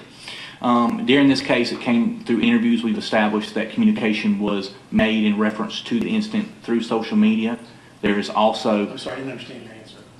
Okay, there were communications that were made about the shooting By whom? by Greg McMichael through Facebook. He posted about it through Facebook, as well as contact was made from witnesses to him through Facebook, which subsequently followed up with a call from him to at least one witness where he described what occurred. There has also been pictures of the crime scene posted on social media by some of the McMichael family. Do you know who posted them? I this do. time? Lindsay McMichael posted at least one. She has admitted to posting one photograph of the crime scene. We have interviews with other witnesses that indicate there may be, or another witness that indicates there may be more photos that were posted. So that's one of the search warrants we are exploring. Okay. Anything else from social media? Yes, sir. There is some comments that were made in reviewing Travis McMichael's cell phone concerning comments he had made about burglary in area that occurred in the area that was posted on Satilla Shore's Facebook page. So we are seeking his Facebook records in reference to following up on those comments, as well as a comment he made through Instagram with a witness that we believe may be pertinent to this case. Okay. And his comments on Facebook or Instagram, these are after the shooting or before? Before. Okay. And those are relevant to you about what was happening in the neighborhood? Is that what you're saying? No, people are talking about that there's break-ins in their neighborhood. I believe in one comment, Travis McMichael makes a comment through his Facebook, arm up. And another comment, people are talking about that there was I believe it's an entering auto that occurred in the neighborhood. And he said, better hope they don't come to this side of the neighborhood. Okay. Or they better hope they don't come to this side of the neighborhood. And what is it that you understood he was referencing specifically? I understood he was referencing conducting physical harm to whoever was entering the autos and doing.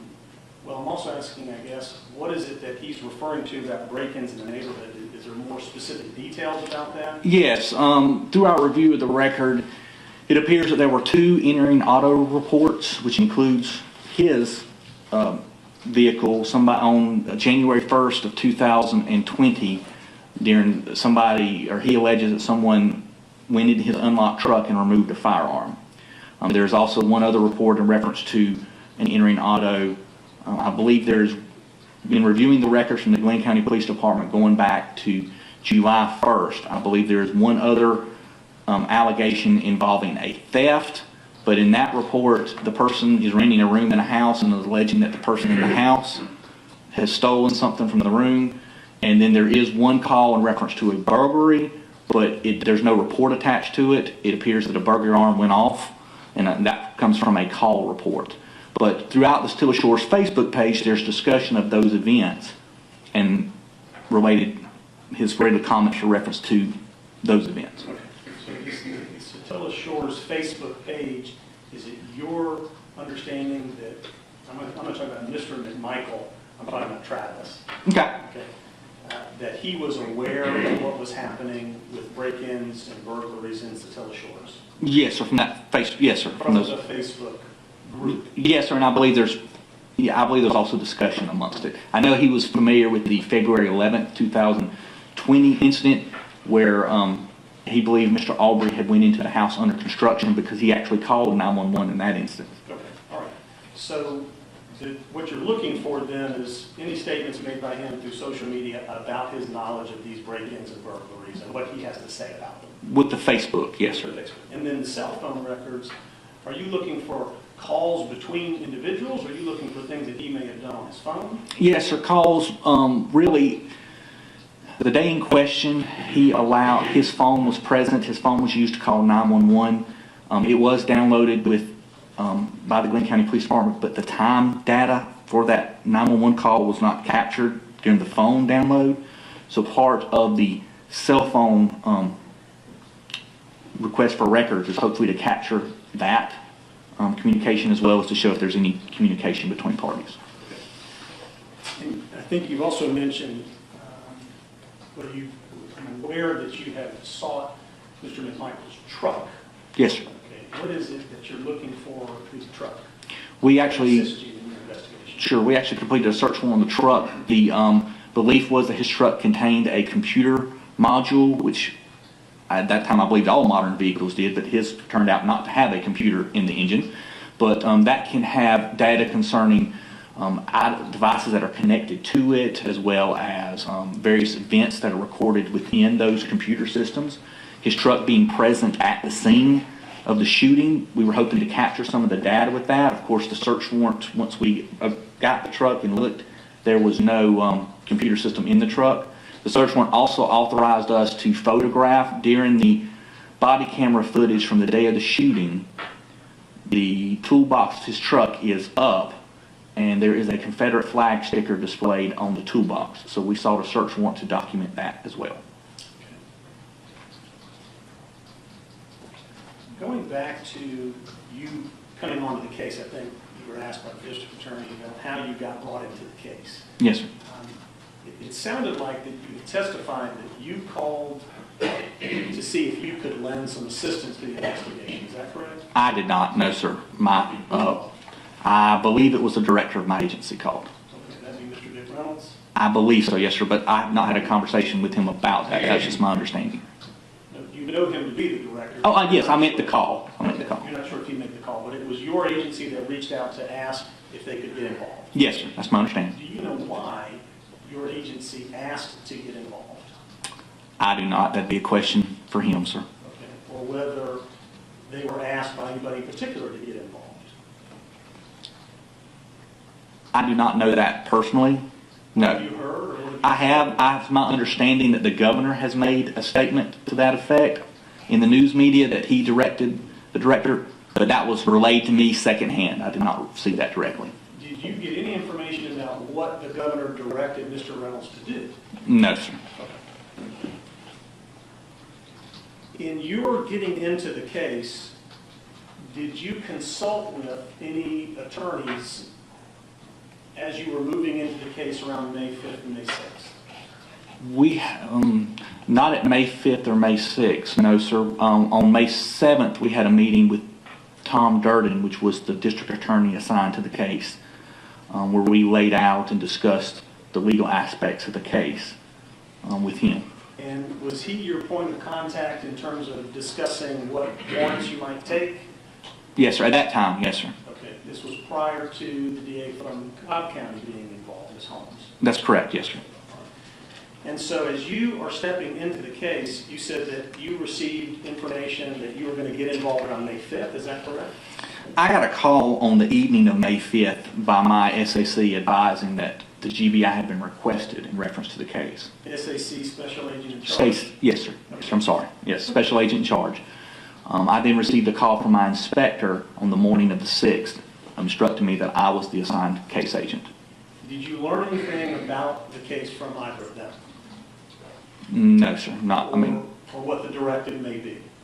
just to investigate the case, was my understanding. Were you aware of the shooting that had happened back on February 23rd prior to the 5th? Yes, sir, I was. Were you aware of what was happening with demonstrations and what was happening with sort of unrest in the community? Yes, sir, I was. Had you at any time ever spoken with Glenn County Police Department, anyone in Glenn County, about their investigation prior to your involvement? We had had discussion with them about the expected protests, but When was that conversation? I know there was, I believe earlier that week, that Monday, I believe, there was, if that or the week before. In May? Yes, sir.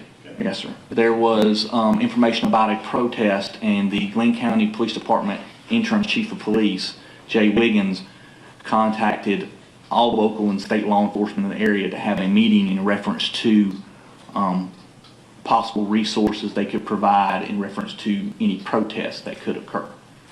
What was your belief about the work that Glenn County had done in their investigation, and whether that investigation was a good and thorough investigation, whether they had made the right decision or the wrong decision? Objection is to relevance. It doesn't really matter what other investigators might think about the case. This is probable cause. I agree with that. Let's just, you can ask them, what did they do? Okay, how will you know? What were you aware of what Glenn County had done in their investigation prior to that early week in May when you were asked to get involved?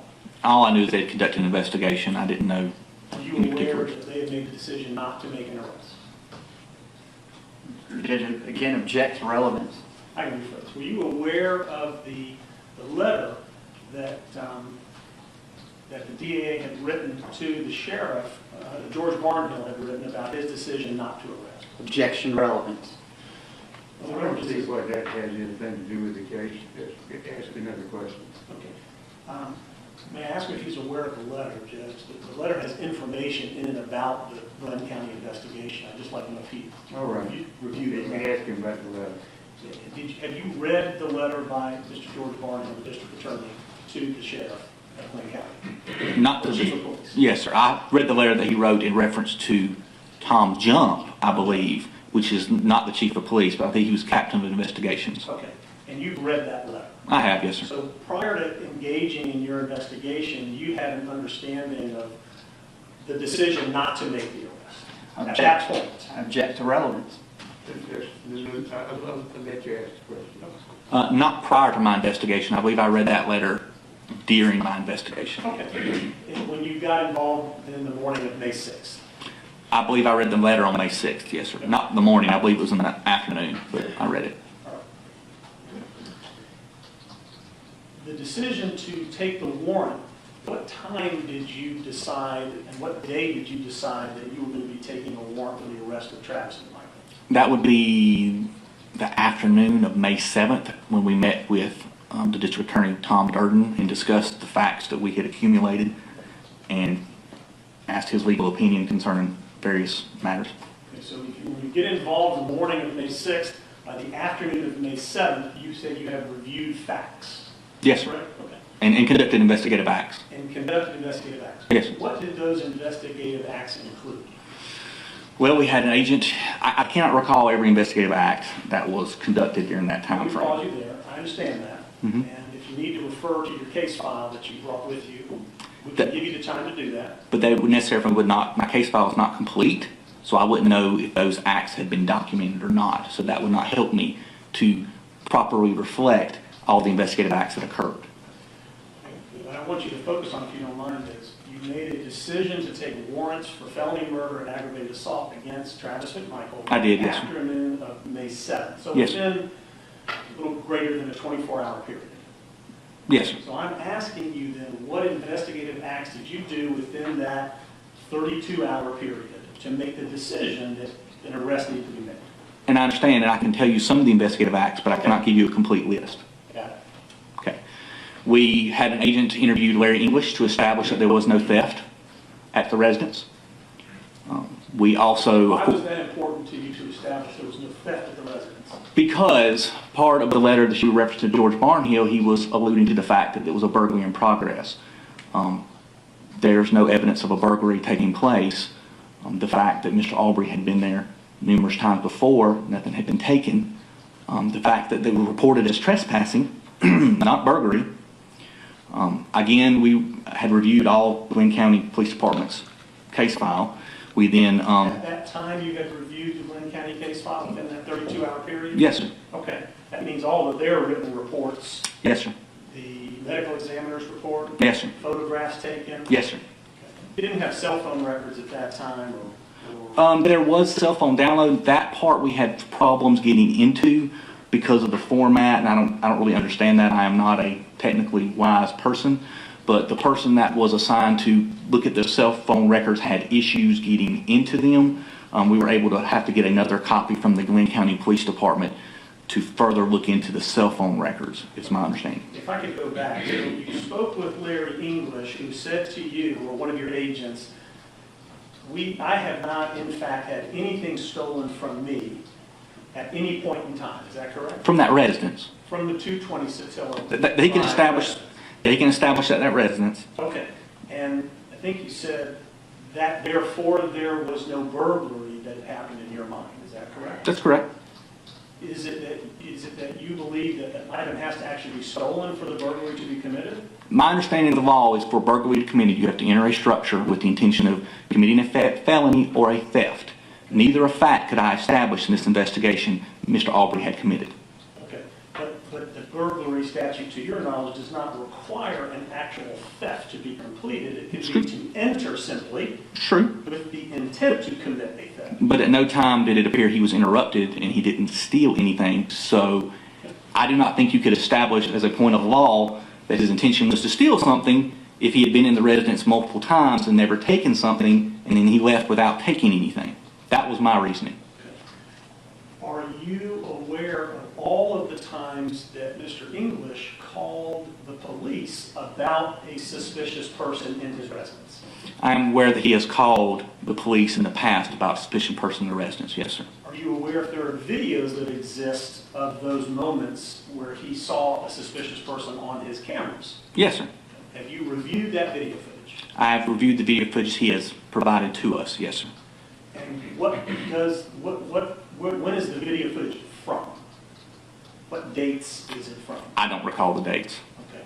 Does October 25th, 2019 sound familiar? Could be, yes, sir. November 18th, 2019? Could be, yes, sir. Okay. February 11th, 2019? That one I do remember, yes, sir. And in the video footage, you're saying you don't see anybody stealing anything, actually? I don't see Mr. Arbery stealing anything. Like I said, there were children that took some scrap wood, but he did not consider When did that happen? I don't remember the date on that. But not the dates I've just disclosed? I don't believe so, no, sir. Okay. And And my understanding is he knew the children and did not really consider that. I don't believe he called the police on that instance. the 911 calls from those instances, have you reviewed those 911 calls by Mr. English to see whether the statement he gave you about no theft matched what he told the police? I have reviewed the report from February 11th, which reviewed that, but the 911 call, I do not believe I have personally reviewed it, no, sir.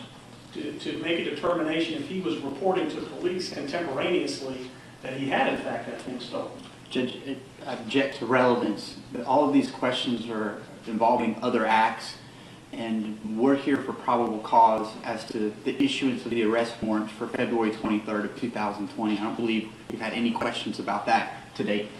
May I respond here? Yes. The issue that I believe we heard on direct testimony was that there was a history of problems in the neighborhood that neighbors were communicating about, that Travis McMichael and his father believed that, I think the testimony was, the guy was running past the house. And so I'm merely inquiring if he is aware of the statements that the homeowner who owns the residence that was being burglarized, if he has reviewed that enough to determine whether that person's statements actually do establish a burglary or not. I'll let you answer the question. Thank you. So I guess my question was, have you, it sounds like your answer is no. The 911 calls you have not reviewed. What Mr. English is telling the police contemporaneously on October 25th or November 18th about whether he believes something was stolen? I have reviewed the February 11th report from the police where he clearly tells them that nothing has been taken, that the person is doing no damage. On February 11th? On February 11th, yes, sir. I got you. And in the past, he notes that in the report. So I have reviewed that police report, which is a statement that he made to a law enforcement officer prior to this shooting incident. I have also reviewed Greg McMichael's statement made to the Glenn County Police Department, where he says that he knew nothing was taken on February 11th. He didn't believe anything had been taken from the house in the past. He said it's possible, but he didn't believe so. Okay. I'll get to that. Okay. You had begun to speak a little bit about Mr. Arbery's background. You were asked questions about athletics and things that he did for leisure.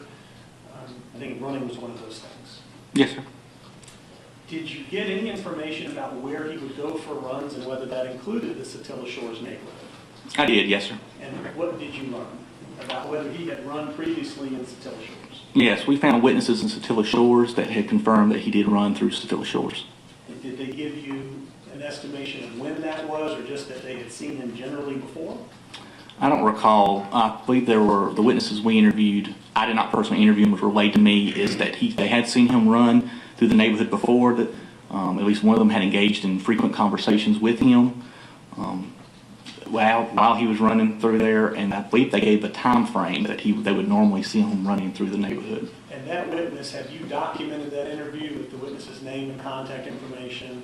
It will be documented. I did not do the interview, but yes, That is sir. something that has happened since the arrest on May 7th? No, that was before May 7th. That was before? Yes. Okay, so that's kind of what we were talking about, is what you had done in that 32-hour period. Larry English was one person that you had spoken to.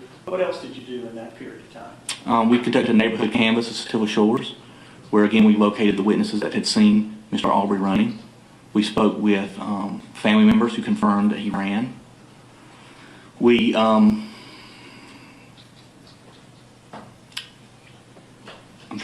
sorry, that's all that comes to the top of my head but I know there was other investigative acts that were accomplished, but I don't recall them offhand. These investigative things that you're doing, this is going to assist you in making your decision about whether or not to arrest for felony murder, correct? No, that's correct. And I do remember, too, that we actually had received enhanced audio and we've stabilized video from the 911 call that Greg McMichael had that occurred during the shooting.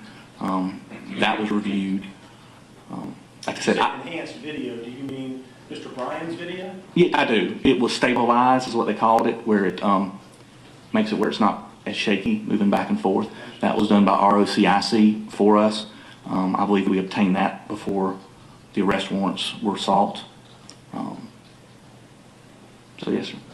And then I think you've already said that you reviewed the entire Glenn County file, which included Mr. McMichael's statements, also his father's statements, and Mr. Bryan's statements. Yes, sir, that's correct. Okay. You've mentioned that Mr. Bryan has told you that Travis McMichael used this awful cursing term. Is that something that you learned prior to the arrest decision on the 7th? No, sir, we learned that information afterwards, and he did not tell me personally. He told an agent with the GBI. I'm going to assume that it was told to either you or your agents working under your direction. Yes, sir. Okay. And so, May 7th, we're now at June 4th. When did you learn from Mr. Bryan that Travis McMichael allegedly cursed and said that horrible word at the deceased body of Mr. Arbery? I believe that interview was conducted on May 13th. Okay, so after your decision to arrest, Yes, May 13th.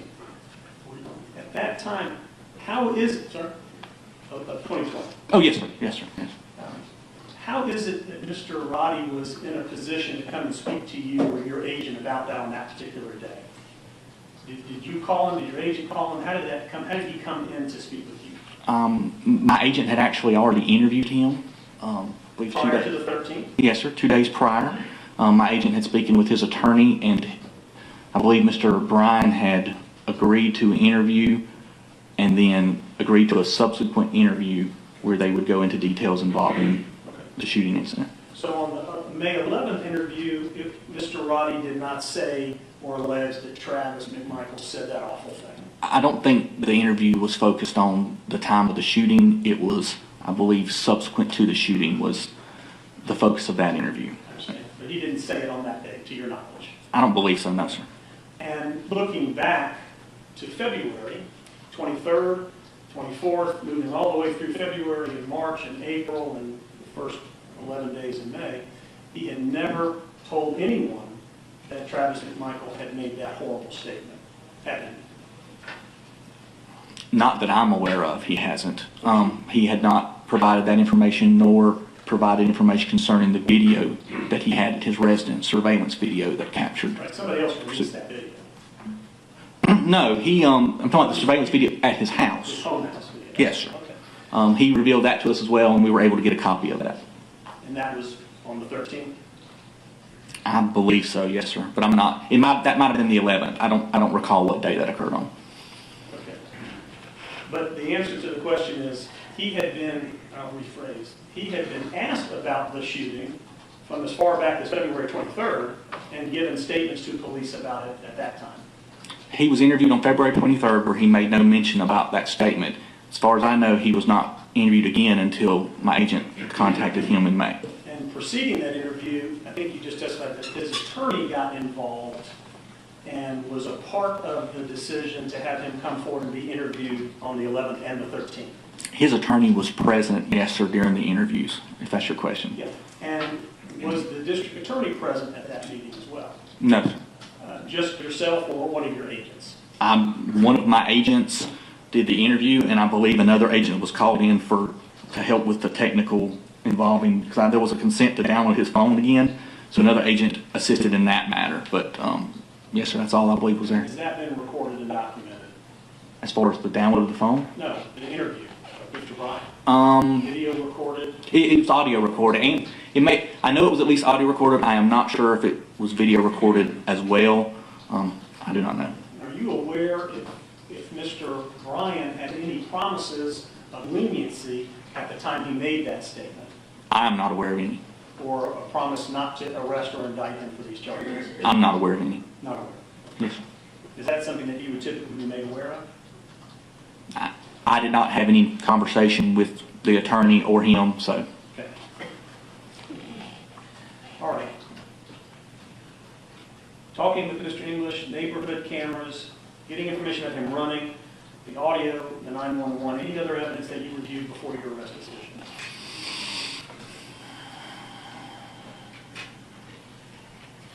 Well, again, like I said, we spoke with the family.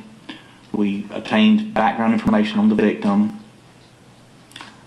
I don't recall. There may have been other investigative acts. I believe there were, but I do not recall them offhand. Okay. Did you determine whether or not Mr. Arbery ran in a particular type of clothing or whether the cargo shorts was something that he would run in? I did. Through the interviews that he would run in all types of clothing, and we established that later on in the investigation with numerous people and actually video of him running in similar clothing. He would run with whatever he had on. Yeah. Thank you. I think you also testified on direct about Travis's background and being in the Coast Guard. What is it that you have done to look into Mr. McMichael's background? Mr. McMichael's background, we have obtained his personnel record, his post record. We have requested his, what are you talking about, Greg McMichael? Okay. I'm only going to be asking, unless I say Greg McMichael. I'm sorry, I apologize for that. For Travis McMichael, we have requested and obtained his Coast Guard training record and file, I believe. We've requested, I believe we've actually obtained it. Why did you do that? To understand what training he has received, during his interview with Glenn County Police Department, he states that his position as a boarding officer, that he knew from 30 to 40 yards away that Ahmaud Arbery was not going to surrender, was going to keep coming. And through that statement, I wanted to know what his training and experience was. Was that important that he told you that? Did you find that significant at all? I did. It helped confirm what I saw in the video, that he was, when he got out, or when he's got the shotgun up, he's pointing it at him, and that helped confirm that to me. Okay. And is it, That training, did you learn about what he actually did, what his job function was? And the Coast Guard, I think you said boarding or? My understanding from his statements and from confirmation from the agent that had the file that he was a boarding training, which is the person that goes on the boats to board them. Now, like I said, I have not reviewed his entire training file as of yet. To do what? Board other boats to do what? To take control of the boat. On behalf of the Coast Guard? Yes, sir. Because of some activity, illegal activity or otherwise? Yes, sir, to secure it for search or whatever else they would do. Sir. I understand that you have said that Mr. Bryan has put this statement coming out of the mouth of Travis McMichael, this horrible thing. In looking so far in the case, whether it's on Travis's interaction through the neighborhood Facebook page or on his phone, have you seen any other evidence that he has used that horrible N-word anywhere else? Yes, sir, many times. Okay, and where? There's on his Instagram post, he responds on one. I do not recall every time it was there, but I can give you some examples of numerous times. On the Instagram post, somebody sends him, this is on January 2nd of 2020, someone sends him a video or a picture. We were not able to recover that from the phone. That's one of the reasons why I have a search warrant out for Instagram. They send that out. He says, makes the comment, that would only be better if they'd have blown that effing N-words, or they'd blown that N-words head off. So somebody sends him something. And then he responds with that text. And this is an Instagram that you've identified belonging to Travis McMichael? It's correct. It was on his phone, too. Okay. Yes. All right. Anywhere else that you've seen this? Yes. There are several conversations, and I do not, they were on the phone. I do not remember if they were through instant messenger or through text. That I do not recall offhand. But one particular one that comes to mind is he made the statement that he loved his job because he was out on a boat and there weren't any N-words anywhere. Did you get any information that he worked side by side with African Americans? Did you ever discover that in your work? I don't recall. Or that he had been awarded any accommodations for his work as a Coast Guard officer? Again, I haven't reviewed his Coast Guard file.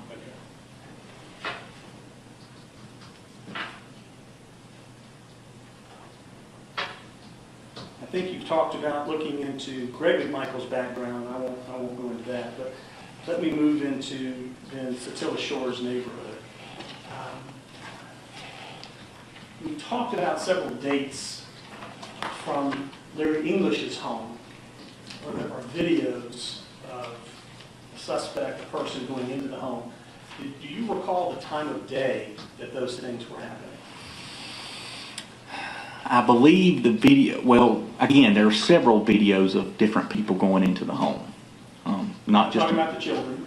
Okay, well, there's also a couple that goes into the home. That's one time. Yes, sir. Okay, so I'm not talking about the couple. Okay. If you're talking about the individual Ahmaud Arbery, I believe the previous incident of being at the home was at night. Okay. Is it your belief that it was Mr. Arbery going into the home on those other dates? I believe so, yes, sir. Okay, so on October 25th or November 18th, that was Mr. Arbery going into the home? I don't remember the dates, but the other videos I've seen show Mr. Arbery, who I believe is Mr. Arbery, in the home. Yes, sir. Why do you believe that it's him? Why do you believe it's Mr. Arbery in the home? Because I've seen him and it looks like him to me in the video. And if you don't mind just helping me understand in what ways, what descriptors seem to match His face, I believe there's tattoos that are seen. Okay. All right, so you feel fairly certain based on face and the tattoos? I do, yes, sir.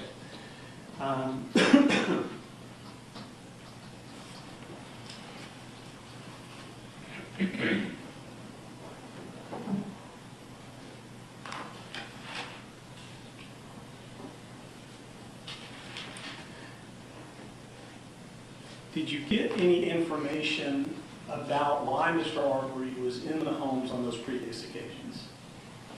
Or whether his family knew that he was in the home on those previous occasions? The interviews I did with the family, they did not know he was in the home on the previous occasions. Again, I got speculation, various people speculated of why he may be in there, from the fact I believe he had an interest in construction, to again, the speculation that there is water there. But no one has a definitive fact they can offer to know exactly why. That's your question. Did you become aware that other neighbors in the Satilla Shore neighborhood believed that things had in fact been stolen from Mr. English on those occasions? Did other neighbors that you spoke to inform you that Mr. English had told them things were stolen on those occasions? Judge, I'm going to object to relevance. We still, I don't think we've even gotten to the date in question. I'd like to ask a question. Thank you. I believe one neighbor mentioned that Mr. English had indicated that there was some tackle in a cooler that was taken from a boat. But Mr. English's statement is that the boat, while he noticed the items were missing while the boat was parked at the residence, he parked the boat in a different county. So he doesn't really know where they went missing from. And at the time that Mr. English first noticed them missing, he believed it was workers at his house installing an HVAC unit that had taken it from the boat. But he can't say where it's gone. I guess my question is, are you aware whether or not there are neighbors reporting that back in October or November that Mr. English had told them, I had a suspect in my house last night and I had some things stolen? Are you aware of that? I am not, no sir. So you've not spoken with any neighbors that have said, Larry English told me that he had things stolen? I have not spoken with it, and I'm not aware of an agent that has spoken to someone other than what I just described to you. What about from Travis McMichael? Did he tell you that he had been informed that things had been stolen on those prior occasions? Not on the 11th, but on those prior occasions. Travis McMichael chose not to do an interview with me, sir. Okay. His interview with Glenn County Police Department, did they ask or did he disclose during that interview that he had been told or he was under the belief that things had been stolen from Mr. English previously in October and November of 19? No, again, during his interview, he was not even aware that Ahmaud Arbery was seen inside the house on the day in question. I know that's the day in question, but But I'm talking about previous. I'm trying to answer your question, My Counselor. apologies. Okay. What he's told Glenn County PD, to the best of my recollection during his interview, was that he knew that a lot of stuff had been, burglaries and thefts had happened in the neighborhood in the past 6 to 7 months, which is the reason why we went back and pulled all the call reports going back to July 1st of 2019 to see if in fact there had been. And we also did a neighborhood canvass out there, and that's one of the questions we asked. Had you had anything stolen? What did you learn had been stolen over that 6-month period of time in that neighborhood, in that area? There were 2 entering autos. There was 1 theft, again, from a bedroom. And then there was 1 call of a burglary, but no subsequent report of that. What about stolen firearms? Well, and one of the entering the autos was Travis McMichael's firearm was taken. Were you aware of any other firearms that were taken out of cars in that time period? I am not, no sir. And, okay, you're not aware of it. I'm not aware of that.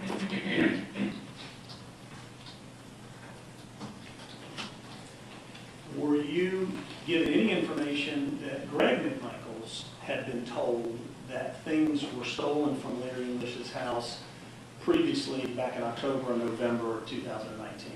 Whether you were told yourself or you reviewed it from the Glenn County Police Department? From the Glenn County Police Department interview that he did at the Glenn County Police Department, he said he didn't think anything had been, he knew nothing had been taken on February 11th. He didn't think anything had been taken from the house by Mr. Arbery.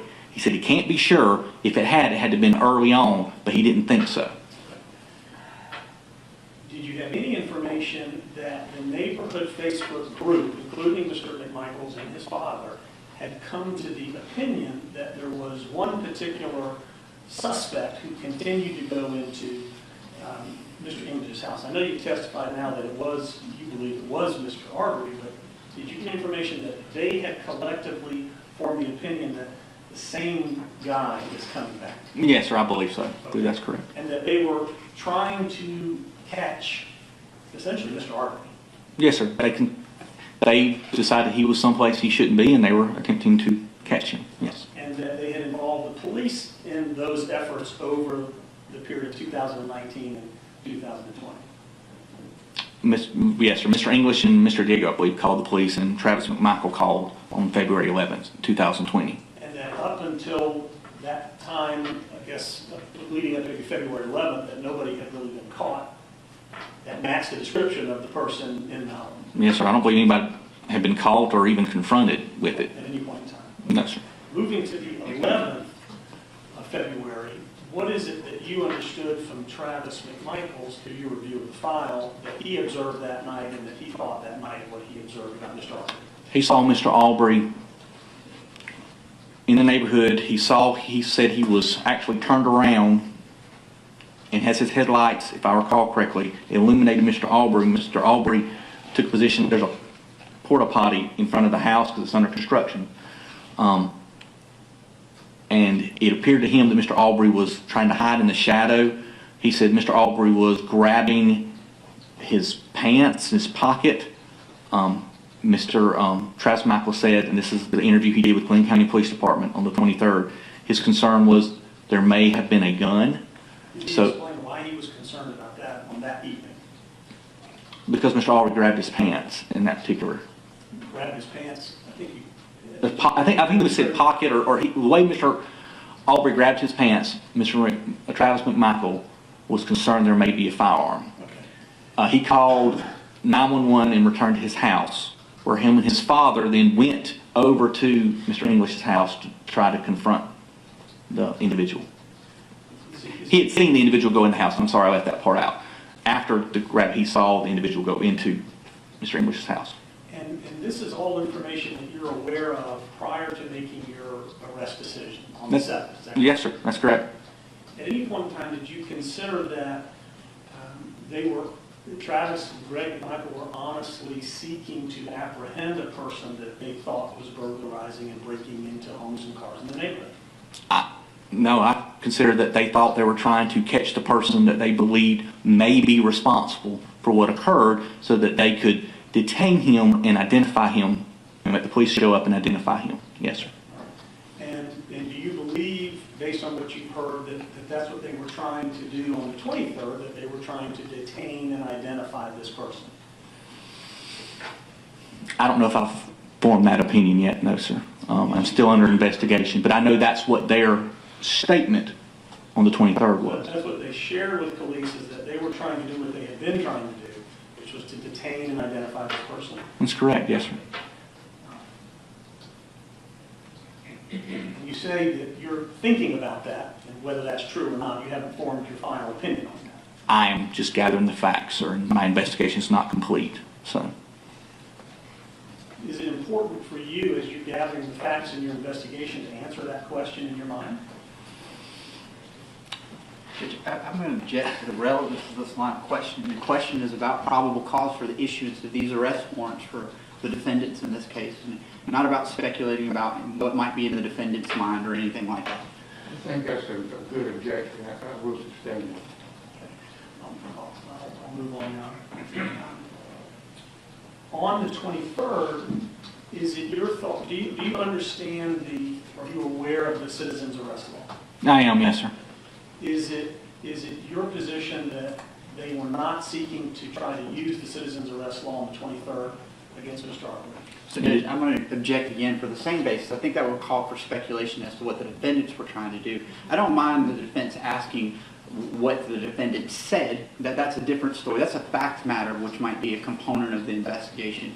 But to ask anyone to speculate about what might be in the defendant's mind, I don't think that that's pertinent, and it is speculative, and we would reject. Unless you have an opinion about that. That's this officer who's making the call, Your Honor. I'm asking him. If he has an opinion, Did you form an opinion or think before you made the arrest warrant that these two gentlemen could have been trying to make a citizen's arrest? I was concerned whether their actions were legal and they had the authority to do it. Not really so much what their intention was, but whether their actions were legal. And their actions being trying to stop a person that they believed had been burglarizing their neighborhood. Trying to stop a person, pointing a shotgun, ordering the person to get on the ground, and subsequently killing that person. Yes, sir. I understand the end of what happened, but I guess my question is, from the moment that you understand the McMichaels left their driveway, let me back up. We'll get into it. You had mentioned, I had asked you about the Barnhill letter, and we were talking about Mr. Arbery. Is any part of your investigation, in the Barnhill letter, do you recall reading where George Barnhill mentioned part of the reason that he wasn't going forward was because of mental health issues. Judge, I'm going to object to the relevance of that, and it's also the character of the victim, so I don't think it's pertinent. I don't really understand. Who he's even talking about? Yeah, I'll rephrase, John. You recall in the Barnhill letter that there's mention by Mr. Barnhill that Mr. Arbery had some mental health problems. Objection as to relevance and character of the victim. Well, this is going into the I'm circumstances going to let you ask what that. happened that day. I'm just asking if you were aware of that mention. Yes, sir, I am. Okay. And have you done anything to investigate that statement by Mr. Barnhill? Yes, sir, I have. Okay. And what have you discovered? Judge, same objection. It's not pertinent to what happened on February 23rd, 2020, and it's character of the victim potentially. I don't think it's character. Well, I mean, bad things happen out there. I agree. And his mental status, I'm not sure that's pertinent. If I may respond. So let's go to something else. May I just respond, Your Honor? Yes. To make the reason I'm asking is, it's my understanding that the testimony thus far on direct has been about the interaction between Mr. Arbery and Travis McMichael, and how that interaction has ebbed and flowed across an entire neighborhood. There's been opinion testimony given by the very beginning by the prosecutor that this was a chase and a hunting and an execution. And really, what we're talking about here is the interaction of two men. That's Gone not what into we're the- talking about. Sorry? That's not what we're talking about. Well, I'm talking about whether or not, what the answers to the question about, is there anything about the mental history that could have played a role in this interaction that would ultimately go to the question of whether this was a case of self-defense and not a case of felony murder and aggravated assault. So that would be the reason I would ask the All question. right, I'll let you ask that question. Judge, I do want to point out there's no evidence before the court. I understand that these defendants even knew what history the deceased victim in this case has. So this serves no purpose other than to cast his character into question, and we object on that basis. It certainly is almost immaterial, but I'll let you go ahead. What did you learn, sir? Through interviews and review of mental health records, we learned that Mr. Arbery had previously been diagnosed with a mental illness. I believe it was, I'm not 100% sure on what the actual diagnosis was. And what were the features of that mental illness? I believe at the time he was having auditory hallucinations, is the best I can recall, back when he had the mental health diagnosis. When was that diagnosis? I don't recall the date. Do you have your file where you might be able to review that? I do not believe it's in my file. That's in the Glenn County Police Department file. I have requested that another subpoena be issued for the mental health records in their entirety. The ones I reviewed was in the Glenn County Police Department file. Okay, and who is it, what officer in Glenn County was the one that uncovered that or was diving into that issue? I believe it was requested from the coroner's office to obtain a subpoena for the mental health records. I don't remember which officer. You can't identify for us which Glenn County officer had gathered that information? It came from the coroner's office. I do not know which officer entered it into the Glenn County Police Department file. Came from the coroner's office. Do you know the provider of the records?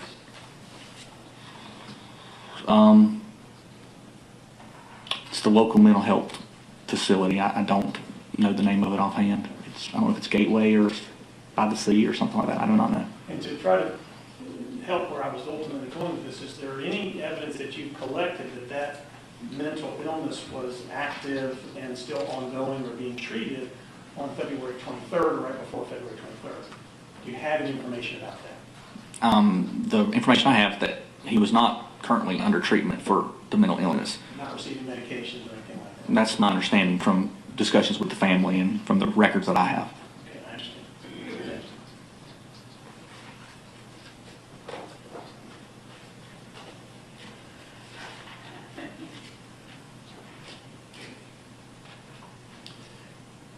As you were investigating and reviewing documents, were you trying to make a determination before the arrest decision of whether or not this could be a case of self-defense? We were collecting all the facts we had available. Then when we had a meeting with the district attorney, presented those facts, had a discussion. I mean, I don't know if there was an ongoing. Discussed it Yes, sir. about whether or not this was a case of self-defense. Yes, sir. That was part of the discussion. And what are the facts and factors did you discuss that supported that this would be a case of self-defense? That supported it. Yes, sir. It was just their contention that contention that, at least on the second and third shot, that he was striking Travis McMichael. Again, Travis McMichael is not clear. He said they were tangled up, but he's not clear on the first shot that there was actually any physical violence done to him as far as a strike. He first says he shoots when Ahmaud Arbery squares up with him.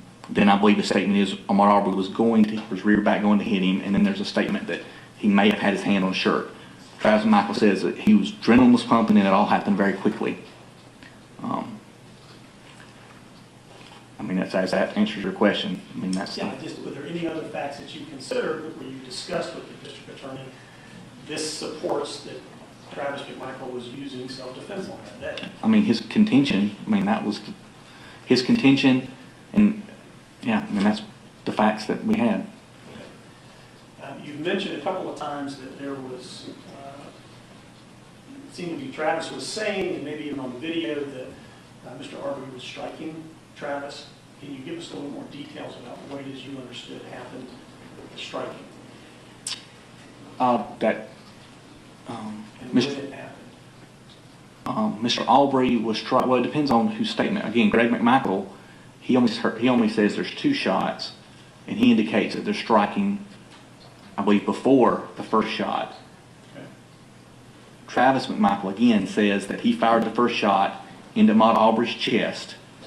Says that he cannot be sure Ahmaud Arbery had struck him then, or had his hand on his shirt, or he's very unclear about that. He does know that after shooting him, that Travis McMichael backed up, and Ahmaud Arbery was striking him.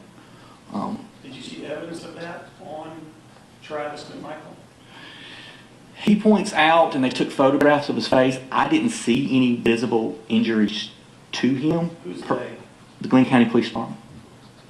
Do you have those photographs? They are in the Glenn County Police Department file. Okay. Was EMS on the scene as well? Yes, and we've interviewed the EMS, and I do not believe they offered any treatment for that. They were also trying to wash the blood off of Travis McMichael, I believe. But I think they did have him checked out because he said he was struck to the responding Glenn County Police Department officers. Again, I did not see any marks on him, but in the video you can see Ahmaud Arbery striking him.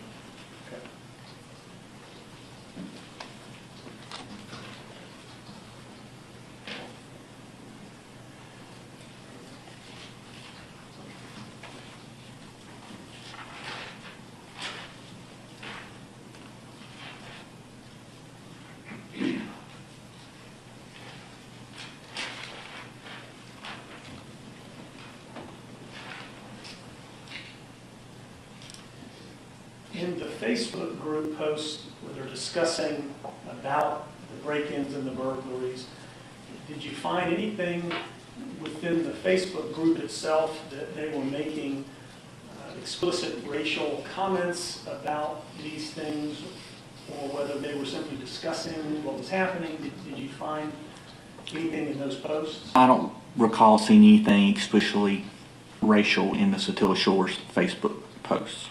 They were seeking simply to figure out what was going on in the neighborhood. Well, and it's not just break-ins. They've posted a lot of stuff on there that happens in the neighborhood. I mean, somebody's got stuff for sale or something like that. It's not solely focused on criminal activity or break-ins.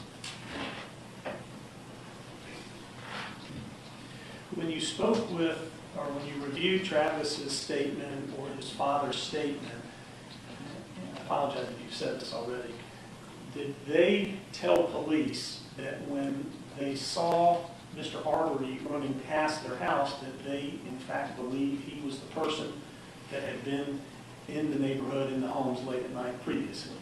Greg McMichael said that during his statement that he recognized him, and then he went, as far as that person, he did not know him before that incident, according to Greg McMichael. When they asked Travis McMichael, when he said when he called up to Mr. Arbery in the truck, he's almost 100% sure, I think was his statement, that was the individual that he had seen on video from the February 11th incident. Did you learn about Travis's kind of mental state on February 11th when he responded and called the police, whether or not he was frightened or scared? Did you reject their call for speculation about what a defendant is feeling I tonight? didn't ask him to speculate, Your Honor. I asked him if he said whether or not he was frightened or scared at that time. Sorry. You may answer. I don't recall any statement he made about that. Have you listened to the 911 call from February 11th? I believe so, but I don't recall that statement in it. You don't remember whether or not Travis sounded frightened or whether he said he was scared or reported that he was scared on that night? I don't remember that. No, sir. I don't remember. No, don't remember. Okay.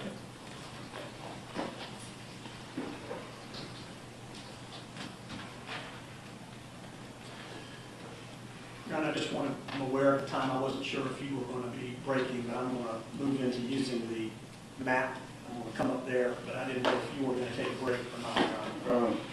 How much more time do you think for this witness? It's probably another hour, if you'll allow. You know, to the extent you care, I usually take my lunch at 12. I think you're a 1 o'clock lunch person, but if we're going to go another hour, I would really prefer to have a break. Well, actually, I'm a 12 o'clock person. Oh, I was wrong. Well, what would you all like to do? Would you all like to continue now for another, until 1 o'clock? I'm happy to do it. All right, The court wants to do it. Let's do that. Okay.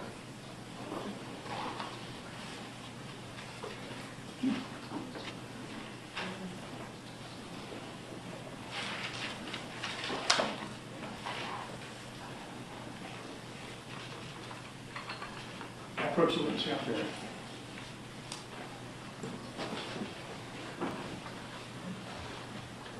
I don't think this gets as tall.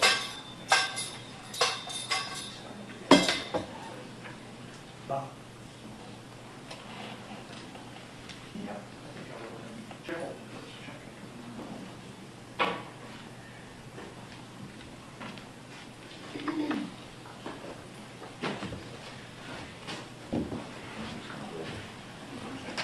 Special Agent, we're going to bring the poster back up.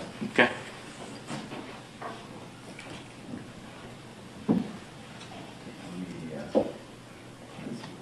Is that oriented the right way, the way we had before? Maybe that. No. Okay. And Bob, if you'll tilt it down. More. There you go. Perfect. Okay. So, I think your testimony is that there is a video that picks up Mr. Arbery as he comes into or onto Satilla Drive. Is that correct? There is a video of him from across the street from the house under construction, which is approximately here, that sees him come into frame traveling in this Whose direction. video camera is that? I can't recall his name. It's his house across the street. And you've now got a copy of the entire video, correct? Yes, that's correct. All right. And on the video, what does it show Mr. Arbery is doing as he approaches the house? Is he walking or is he running? I don't recall. How's that? I don't remember if he was walking or running. I remember him coming into frame, but I don't remember if he was in a jog or running or walking. Well, you testified that you believe he was on a jog, but you're saying you don't remember whether he was on a jog? No, sir. You asked me when he comes into frame, what is he doing? And how much space do you have as he comes into frame? About how many feet of frame does he, or how many feet of load do you think that he uses as he comes up to the house? I couldn't estimate that, sir. Don't know. Couldn't estimate it, no, sir. Have you sought to measure any of these distances as part of your investigation up at this point? There has been a scan done involving a three-dimensional Leica scanner done, which includes measurements all around. I'm sorry, what kind of scanner? A Leica scanner, which does three-dimensional measurements using lasers of that area. There has also been a drone flight through to help show distances. Right. And then I think you said that he enters into 220 Satilla at that time. Yes, sir, he does. And that's where we pick up with the video showing him walking into the house. Is that correct? He enters the house, yes, right? Because I don't know if he comes in the frame running or jogging, but he goes into the house. That's correct. Okay. I think you testified there was an individual that called the police and came outside. Yes, sir. Mr. Albenzi, does that sound right? Yeah, Albenzi, something like that, yes, sir. Any information about whether or not Mr. Albenzi shouted across the street to Mr. Arbery or said anything to Mr. Arbery? No, sir. My understanding is he did not. He did not say anything. That's my understanding, yes, Okay. sir. And he calls the police, and at some point, I think you testified that Mr. Arbery then runs out of the house. Yes, sir. He comes out the door and runs, which is what he has been seen to do on previous video. Coming out of that house and running. Yes, sir. Okay. All right.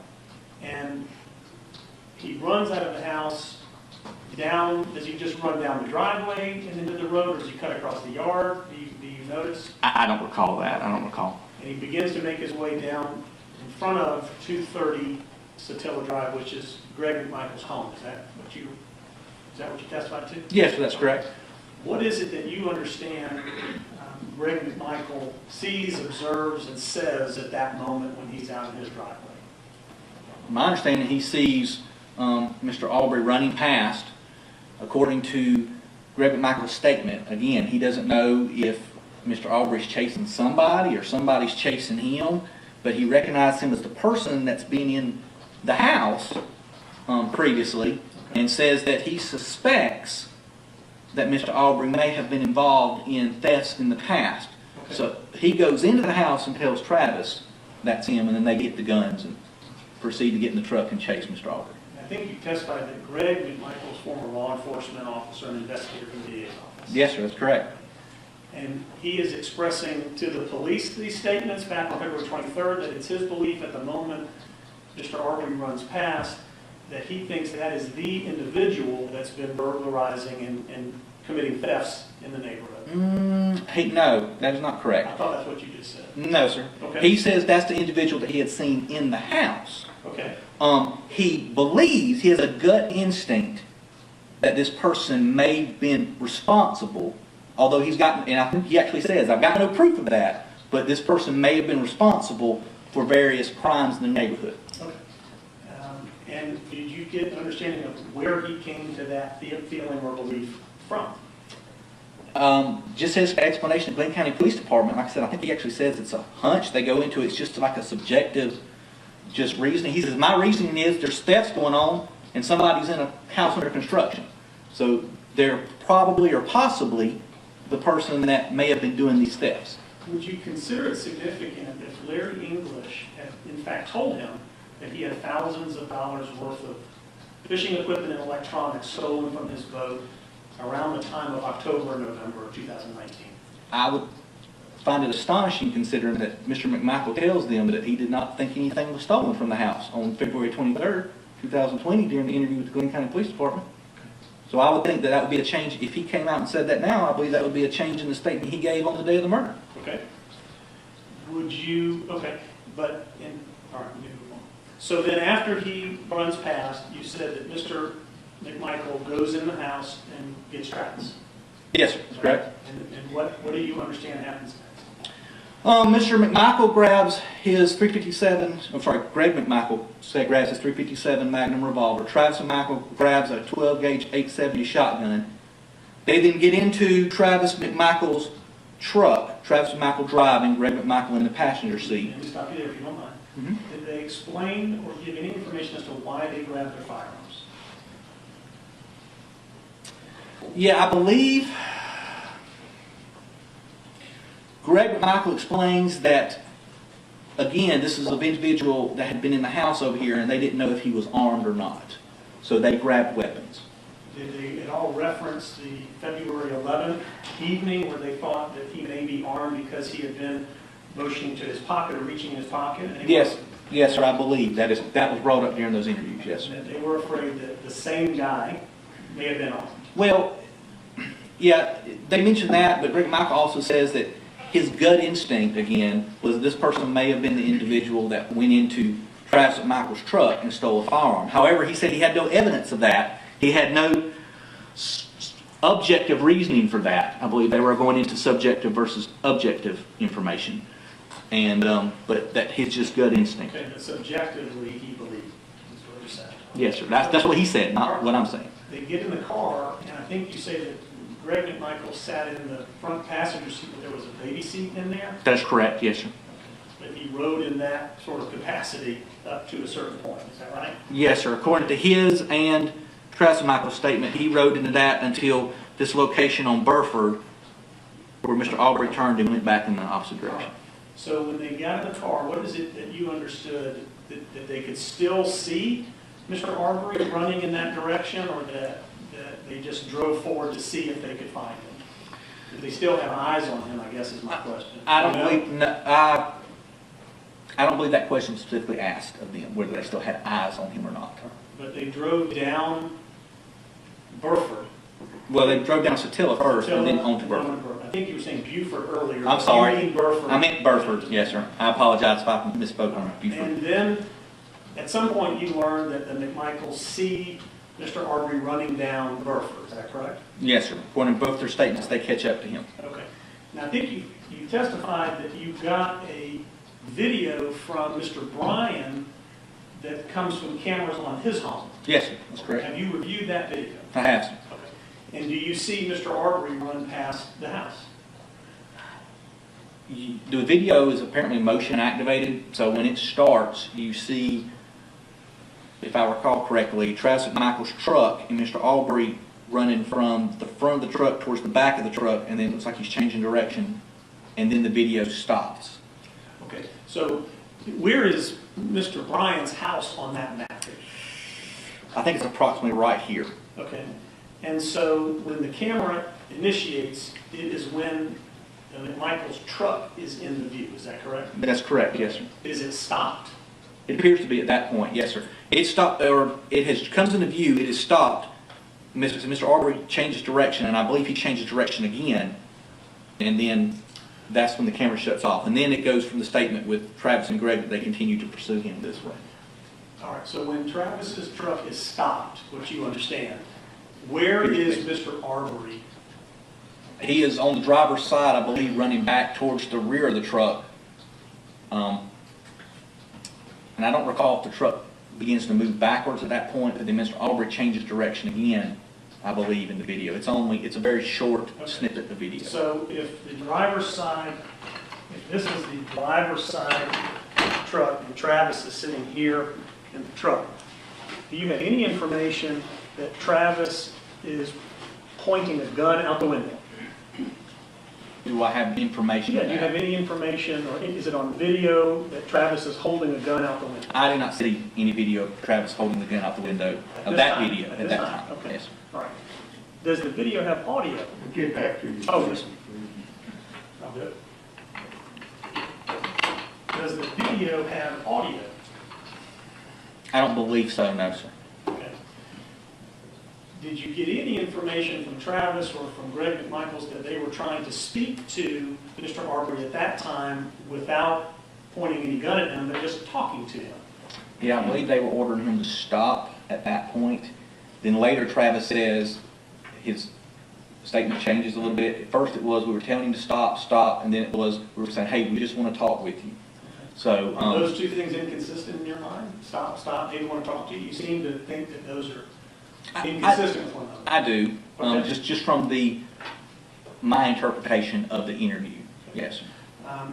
But at that moment, saying to Mr. Arbery, stop, we want to talk to you, there's nothing illegal about that. Not at that point, no, sir, not just saying that, no. Right. And so, without a show of guns or force, you said that Mr. Arbery then begins to run what appears to be back the other direction? Well, yes, sir. Towards Satilla? Well, it looks like to me he's running back for Satilla, and then, like I said, I can't recall if the truck starts backing up, but then he changes direction again. From the video, it's very obvious to me at that point Mr. Arbery is trying to escape from Travis and Greg McMichael. Now, you're getting into the mind of Mr. Arbery right now, aren't you? No, You're getting sir. No, sir, I'm telling you what my interpretation of what I say on the video is. And tell us what you're basing that interpretation on. What facts do you think support that he is at that moment trying to escape? Because he looks like he's running away. He's running away from the truck, And then I believe the truck starts to back up, and then he changes direction to get back away from them. and he comes back toward the truck? As the truck was moving this way, I believe so, sir. Yes. Okay. At this point in time, do you know where Mr. Bryan's truck is and whether it's come out of the driveway or not? It has not. It is in video frame, parked in the driveway. Okay, so as you're trying to interpret the running away aspects of what Mr. Arbery is doing, you're not saying that he ran this way, then stopped because he saw Mr. Bryan's truck and ran back. No, sir. You're just seeing him sort of change directions and hover around that area. No, sir. My interpretation is that he's changing direction because the truck was going backwards. Okay. He's trying to escape the truck So the truck's going backwards and he decides to run back in front of the truck to get away from it. That is my interpretation of it. and not back out Satilla Shores. I think he's just trying to get out of the truck. Now, when they come down here, he turns and then tries to go back out Satilla Shores. All right. So once Mr. Arbery runs away from that, what do you think happens next? Well, it's based upon the statements of Travis and Greg McMichael, Okay. but that Ahmaud Arbery travels down Burford, with Travis and Greg McMichael in pursuit. They get here, again, Mr. Arbery changes direction and tries to go back towards Satilla. Okay. This is at this point, Greg McMichael exits the passenger side of the truck. He starts to go back down Buford, but Mr. Arbery is running back down Burford. I'm sorry. Okay. At this point, Mr. Bryan pulls his vehicle to try to block the road, to block Mr. Arbery in. This is his first attempt. Let me stop you there if you don't mind, so I can follow you. It's Mr. McMichael's Travis has said that Mr. Arbery ran in front of his car and headed further down Burford, and they drove in his direction at that They're time. pursuing him, yes, sir. Did they tell you whether or not they continued to say to him, please stop, we want to talk to you? Well, they didn't tell me. Well, they didn't give a statement to me. Well, I'm sorry, I apologize, you're right. I'm sorry. They gave this statement to Glenn County, but I keep calling you Glenn County and you're not. I apologize. Yes. They gave this statement to Glenn County that they continue to try to engage him and ask him to stop and say, we just want to talk to you. I don't recall them making that statement at this point in the I don't narration. remember that. No, sir, I don't remember. Okay. Nonetheless, at some point, you don't have any information at this point that on that second encounter, which I'll call the second encounter on Burford, where they kind of drove up to him before Mr. Arbery changed directions back, that they pointed any guns at him at that time. At this time? When they followed Mr. Arbery further down Burford and they re-engaged and then he took off running back down towards Satilla, that they pulled out any guns at that time. Neither one of those, neither Greg McMichael nor Travis McMichael confessed to that during the interview. That Glenn County They were confessed. I'm just saying, did they say that they took their guns out or not? Well, that would be a confession. If they said they pointed a gun at him like you described earlier, that would be a crime, in my opinion, which would be a confession. Okay. But you don't have any information that they did pull guns out? No other videos or anything like that? No, sir, I do not. And now I understand that Mr. Arbery is running back, which I'll call up Burford towards Satilla. Yes, sir. Okay. And at this point in time, you said that Mr. Bryan has pulled his truck straight out. According to his statement and the Travis and Greg McMichael, yes, he is trying to block the road to block in Mr. Arbery. So you're saying there's a statement from Mr. Bryan where he says that he is in fact trying to block Mr. Arbery from leaving. Yes, sir. That's Okay. correct. And that when he does that, what happens? As far as with Mr. Arbery? Yes, sir. Okay. Mr. Arbery, my understanding, goes around the truck and in to get around the edge of it, at which point, from my understanding from Mr. Bryan, he then goes in pursuit and tries several other times to try to block in Mr. Arbery with his vehicle. And you testified a little bit about finding some white cotton fibers along the edge of the truck, a dent in the truck, some palm slides across the, and I think you testified that Mr. Bryan said that he thought Mr. Arbery was trying to get into the driver door of the truck. He did. At one point, Mr. Bryan stated that Mr. Arbery was moving along the truck, the driver's side of the truck. He interpreted that movement as Mr. Arbery may be trying to reach the door handle and open the truck, so he gunned the truck and shot forward. Did he explain what he was thinking or feeling as Mr. Arbery was trying to reach in the truck, whether he was fearful or that he thought Mr. Arbery was trying to steal his truck or carjack him or anything like that? I don't recall him making any kind of statement of that. But that is, again, after he's trying to block him in. And subsequent to that, he continued to pursue him and try to block him in. Okay, fair. But you're saying there's no statement by Mr. Bryan that he feared Mr. Arbery was trying to get in his truck? I'm saying I don't recall any statement that I have reviewed of that. Okay.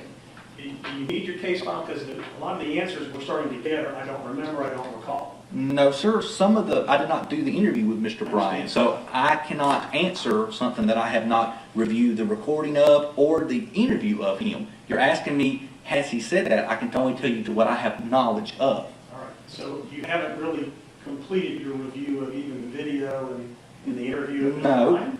Sir, my agent has interviewed him. He's reported back to me of what it is. He has to complete a report, which is attached. And then at that point, I will sign off on the report and attach it. That's part of the process. However, you're asking me specific details about an interview that I was not present at, nor did I review a video on. So I cannot be definitive to say he has not said something if I was not there. I do not want to misspeak. I got it. And now I understand that you haven't reviewed the video of the interviews. I understand that. Sir, I don't even know if there is a video. It could have been audio of the interview my agent did with him. Okay, but I now understand you haven't reviewed that yet, and that's Yes, why sir. your answer is I don't know. Right? Yes, sir. Okay. Is it significant to you at all if Mr. Arbery would be trying to break into that truck with Mr. Bryan?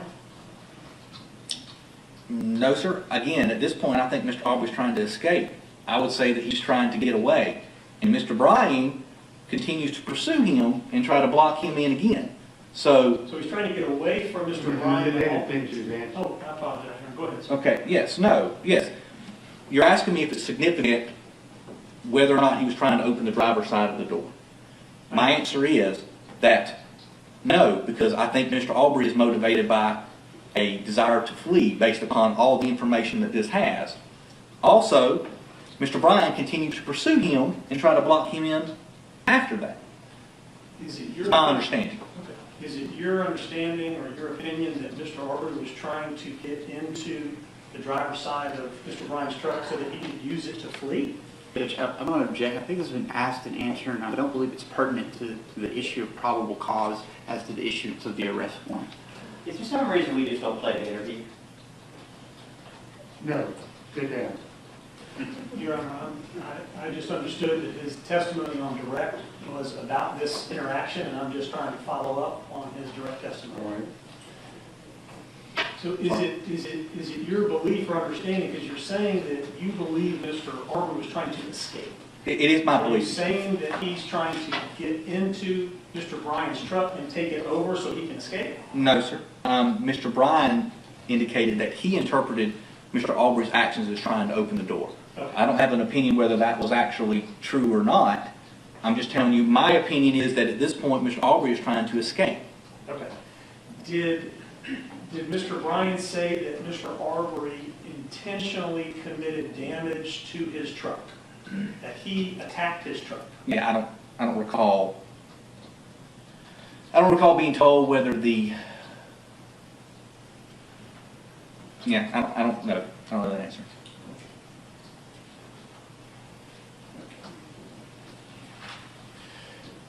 Following this exchange, I guess, between Mr. Arbery and Mr. Bryan's truck, what happens next as far as you know? My understanding is Mr. Bryan continues to pursue Mr. Arbery up Burford. When it comes to Holmes Road, Mr. Arbery turns onto Holmes Road. Mr. Bryan initially is on Satilla Drive. He turns and then goes down Holmes Road in pursuit. Okay, may I stop you for just a moment? Yes, sir. Do you have any information that Mr. Bryan was communicating with Travis or Greg about the next steps that played out between Mr. Arbery and Mr. Bryan, that Mr. Bryan was saying he's going on Holmes now? If there was any calls or communication between them? I do not have any information about that. That's Or that, okay. And you said that Mr. Bryan goes straight down Satilla, essentially, but Well, I Mr. think- Arbery turns right on Holmes. I think he's pursuing, my interpretation is that he overshoots when Mr. Arbery cuts suddenly down Holmes to try to get away, and then Mr. Bryan had to turn back to continue pursuit. Do you have any information that Travis or Greg saw where Mr. Arbery went, whether it was Satilla or Holmes or otherwise? No, from the interviews, it appears to me that Travis McMichael's intention was to come back through Zellwood and try to cut Mr. Arbery off here, with Mr. Bryan here, and Mr. Travis and catch him between them here. That's my understanding from the interview. All right, so your understanding is that, what information do you have that Travis McMichael said, I'm going to go up this direction and come down Holmes because I know I can catch Mr. Arbery there? How is it that he is informed, in your opinion, that Mr. Arbery is on Holmes Road? No, I say that he's wanting to catch Mr. Arbery here, but when he comes down Holmes Road, he sees Mr. Arbery. Do you think he sees him?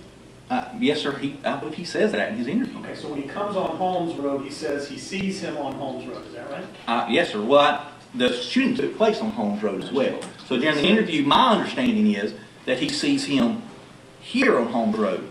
But again, like I said, he definitely says he sees him on Holmes Road. He shoots him on Holmes Road. That's his statement. So, let me just break this down because I want to make sure I understand.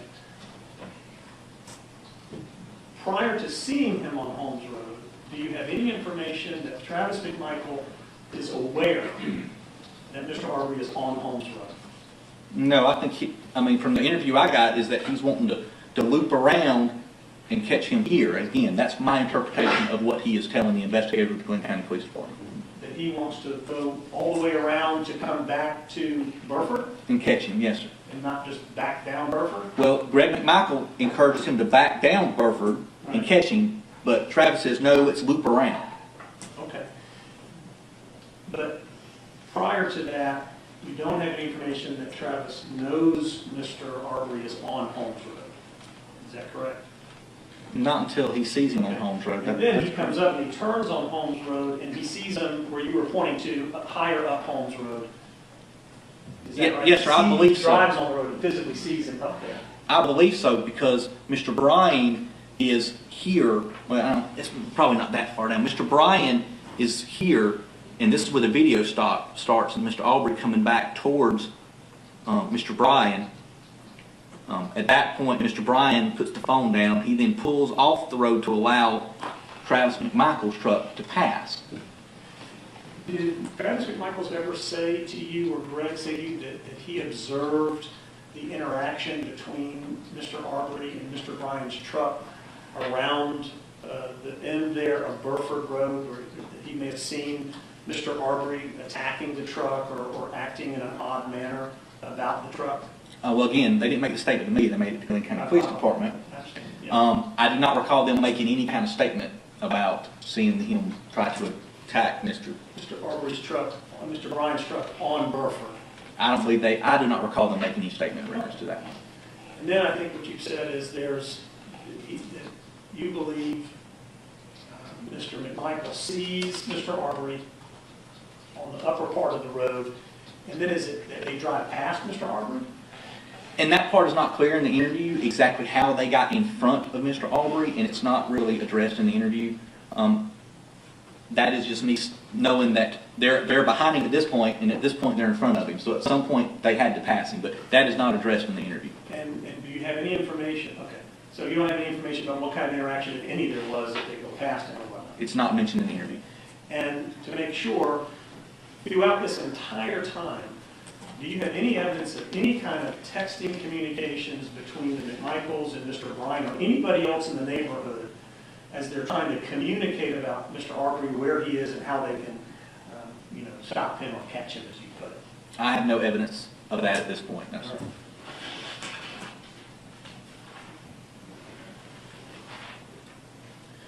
There's a moment where you talk about Mr. Bryan's video and he starts running his cell phone. Where do you believe he starts to turn on his cell phone and record? And it's hard for me to do it on this map. I believe it's somewhere in this area, but I'm not 100% sure of that. I know it's before this curve here, but I believe it's somewhere in this area. Okay. And can you hear Mr. Bryan say anything throughout that recording? I believe he makes a statement speaking to himself at one point of, and it's after he's put the phone down, I believe. He makes some kind of statement, and I don't remember his exact words, but something along the lines of, I'm going to go on, or something like that. Okay. I thought I recalled you testifying that Mr. Bryan may have said something to the effect of, do you got him, or block him in, or something like that. Where did you hear that statement being made? Well, I don't hear that. That's the statement that he says he made. Oh, so he says, Mr. Bryan says, that Yeah. he That when he first sees them before he gets in his truck in pursuit, he asks the people in the truck, which is Travis McMichael, and I don't even know if he saw Greg at that point, but Travis McMichael in the truck that's pursuing Ahmaud Arbery, he asks, do you got him? He says that's what he says to Yes, Greg sir. or Travis. Yes, sir. I believe that's something to that effect anyway. I believe that's what he said. You also mentioned that you think Mr. Arbery ran into a ditch somewhere, or ran down into a ditch. Where is that? I'm not clear. I believe that's on Burford, and that's from Mr. Mr. Bryan? Brian. Thank you.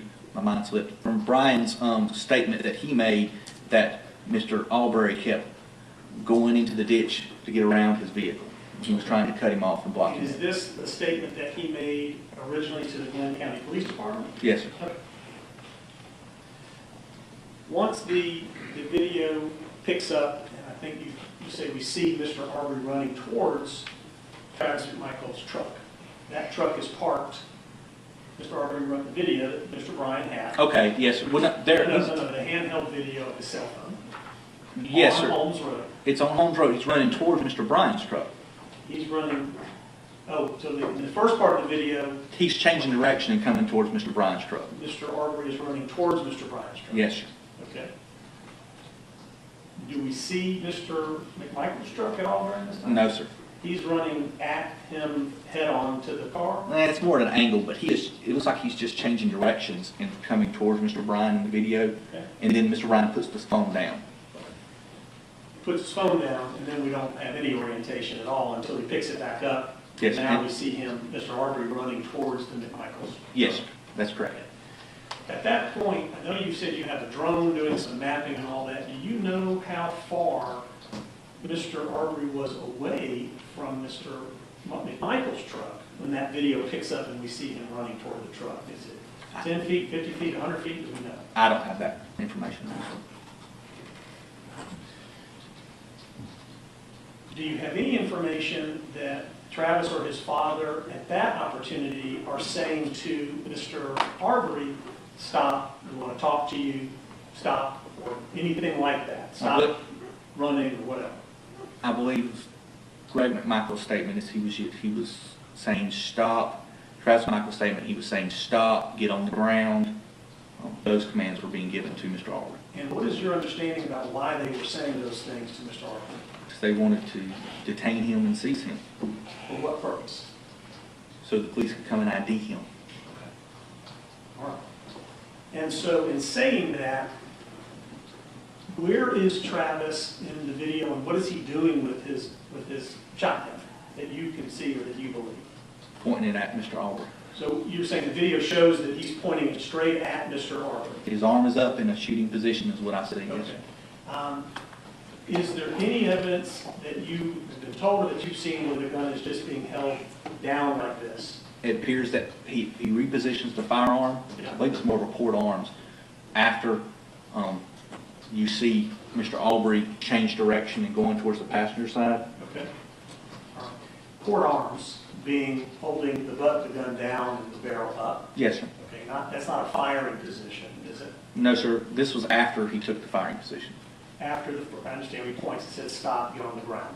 Mm-hmm. The stop, get on the ground, where do you hear that on any kind of recording or anything like that? That's his statement. That's Travis. a statement. Okay. Have you listened to the 911 call that Greg McMichael's made? I have. Do you hear anything on that call about stop or anything like that? Mm-hmm. Okay. Say yes? Yes, sir. Yes, sorry. This position of holding the barrel of the gun or the front of the gun down, does that have a name? I've heard the term low ready. Does that sound like something that you're familiar with? That's not what I would call low ready. Okay. What is low ready? Low ready would be still in front of you, but down so you could see over the top of it. Okay. Is that a firing position, or is that like a way to hold the gun safely but still holding it? It would not be safely. It's a way so you can have full view of vision, pull it up in a firing position in a very quick. Okay. But it's not pointed at somebody at that point. It's pointed down at the ground, is what you're saying? Well, its purpose is to be able to have a wider field of view so you're not looking down the sight, so you can see the threat, be able to move it into a position to fire very quickly. And I just want to make sure, as you're using your pointer, are you demonstrating Yes. that you're pointing it down to the ground? Yes. Okay. Did you see evidence of that Mr. McMichael had his gun in that position, holding it, pointing down at the ground? I saw him up in the firing position, and then I believe he moved it to where his hand's up higher, like this. The video that I took. Have you taken fingerprints of the gun? Or did the Glenn County Police take fingerprints of the shotgun No, sir. to try to determine where Mr. Arbery may have grabbed the gun? No, sir. Or whether his hand had gotten on the pump of the gun? No fingerprints were taken on the gun? No, sir. And I think you've testified that Mr. McMichael was standing outside of his door, next to his door, until the point where Mr. Arbery changes direction and runs up the passenger side of the truck. Is that correct? That's correct, yes, sir. You can put that back.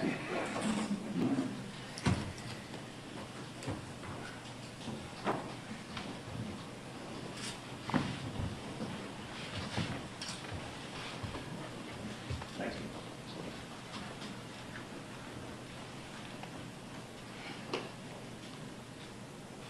Is the only evidence that you have of what happens next, it simply comes from the video and talking with Travis McMichael, Greg McMichael, and Mr. Bryan?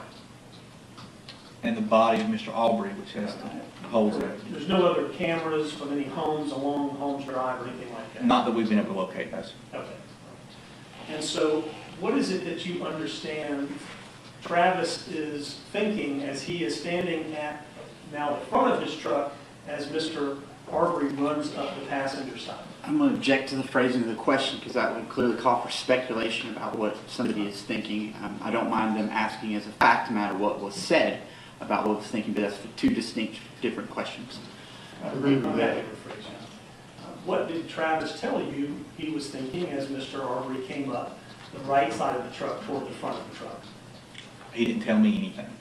What did he tell the Glenn County Police? His statement to Glenn County Police was that as Mr. Arbery was coming at him, that, again, he'd already stated that at 30 to 40 yards away, he could tell that Mr. Arbery was going to fight. So as he saw Mr. Arbery coming towards him, that Mr. Arbery squared up, that he shot him. He said that he was What does that mean, concerned. squared up? That's the word he uses. What did you understand it to mean? That as he was running towards him, he squared up in like a fighting stance, or something along those lines. And that But- proceeded, sorry? Your Honor, were you trying to ask something? Oh, I thought I heard Your Honor starting to speak. That Travis said he perceived that he was about to be assaulted prior to shooting the first shot. Yes, that's correct. And did Greg McMichael or Travis say that Travis was in fact struck before the first shot was fired? Greg McMichael said that, but his interpretation, what he's describing is actually the second shot. But I guess the information coming from Greg McMichael is that Mr. Arbery did in fact strike his son Travis prior to the first shot.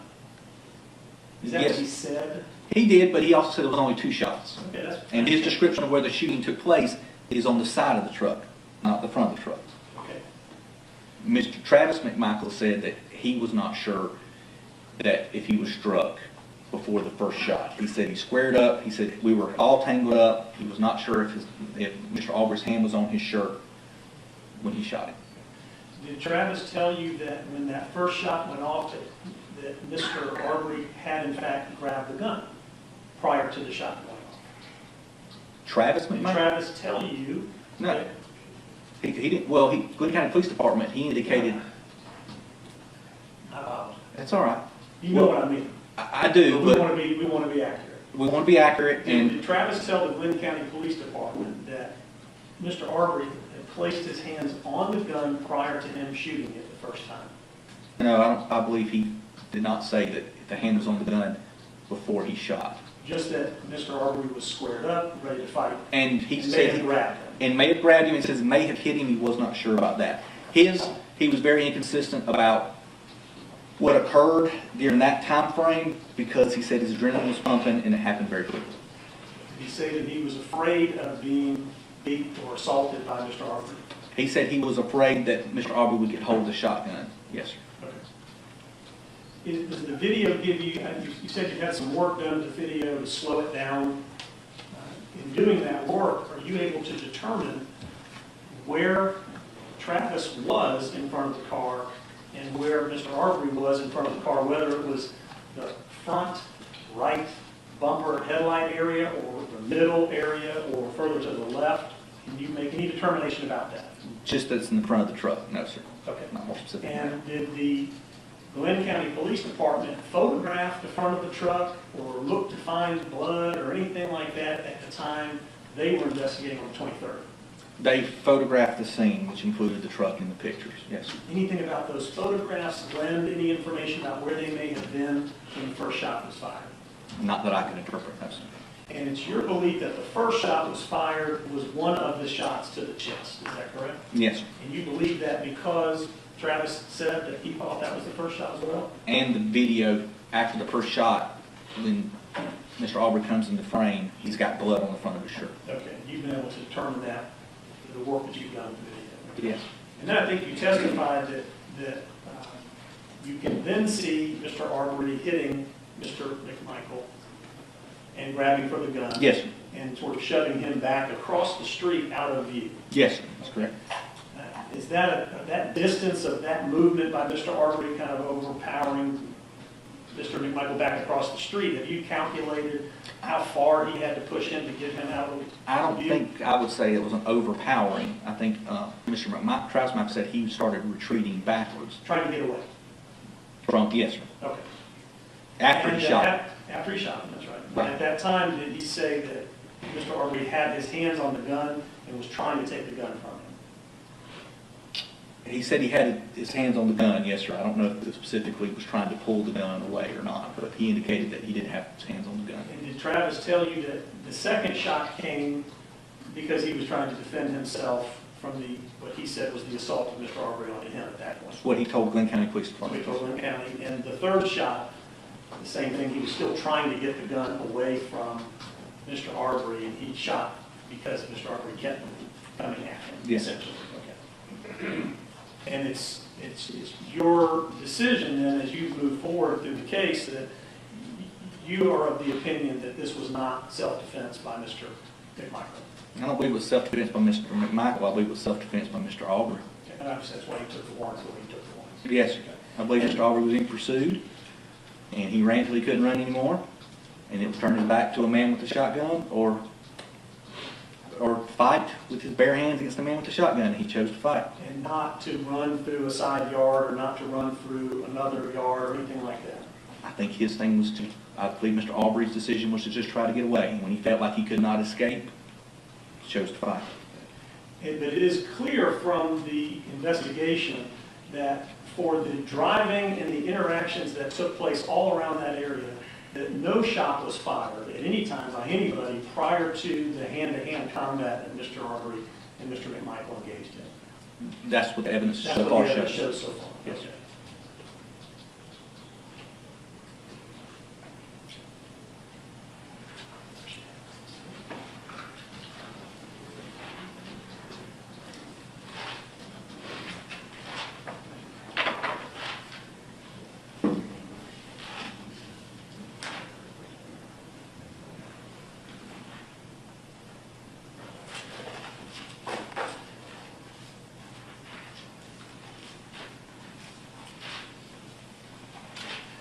just going to take me just a second to move through my notes to make sure I All right. haven't missed questions. I'm going to try to conclude here momentarily.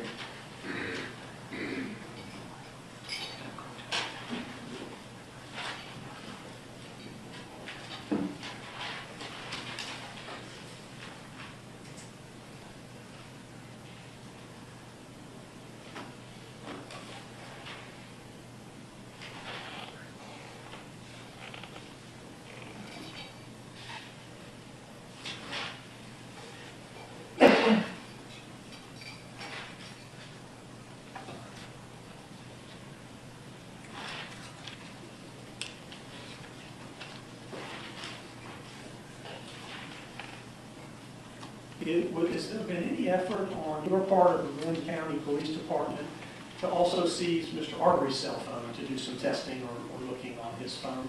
I did. I explored that option. At the time of the shooting incident, Mr. Arbery did not have a cell phone. It had been broken.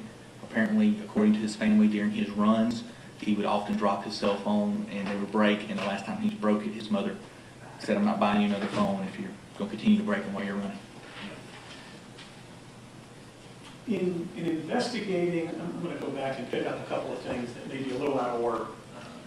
In investigating the incidences that were ongoing in the Satilla Shores neighborhood, there was an incident on January 1st, 2020, where a car was broken into that was not Mr. McMichael's car. It was another car, where another gun had been stolen. Are you aware of that? I am not, no, sir. Or that fingerprints were taken from that car? I am not aware of that, no, sir.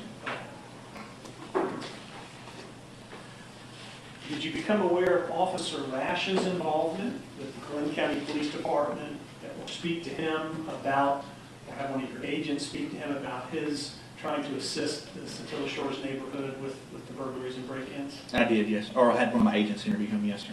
Okay. Did you learn anything from him that you felt was concerning about the neighbors' efforts or the McMichael's efforts to solve the crime issue in their neighborhood? I guess I understand your question. What did you learn from him? Let's keep it simple. I believe he had written a report. Anyway, his statement to the agent was that he was familiar with the ongoing trespassing issue, that Greg McMichael he had interacted with Greg McMichael. Greg McMichael had told him to pass along a message to Ware English that if he saw the guy in the house again, that he could always call Greg McMichael and provide his number. So Officer Rash did that. So Officer Rash encouraged Larry English to call Greg McMichael? No, sir. Officer Rash said he was just passing along the message, was his interpretation. Mr. English, though, did not see the message until after the shooting incident had occurred. He just had missed the text messages that had come through, apparently, according to his statement. Okay.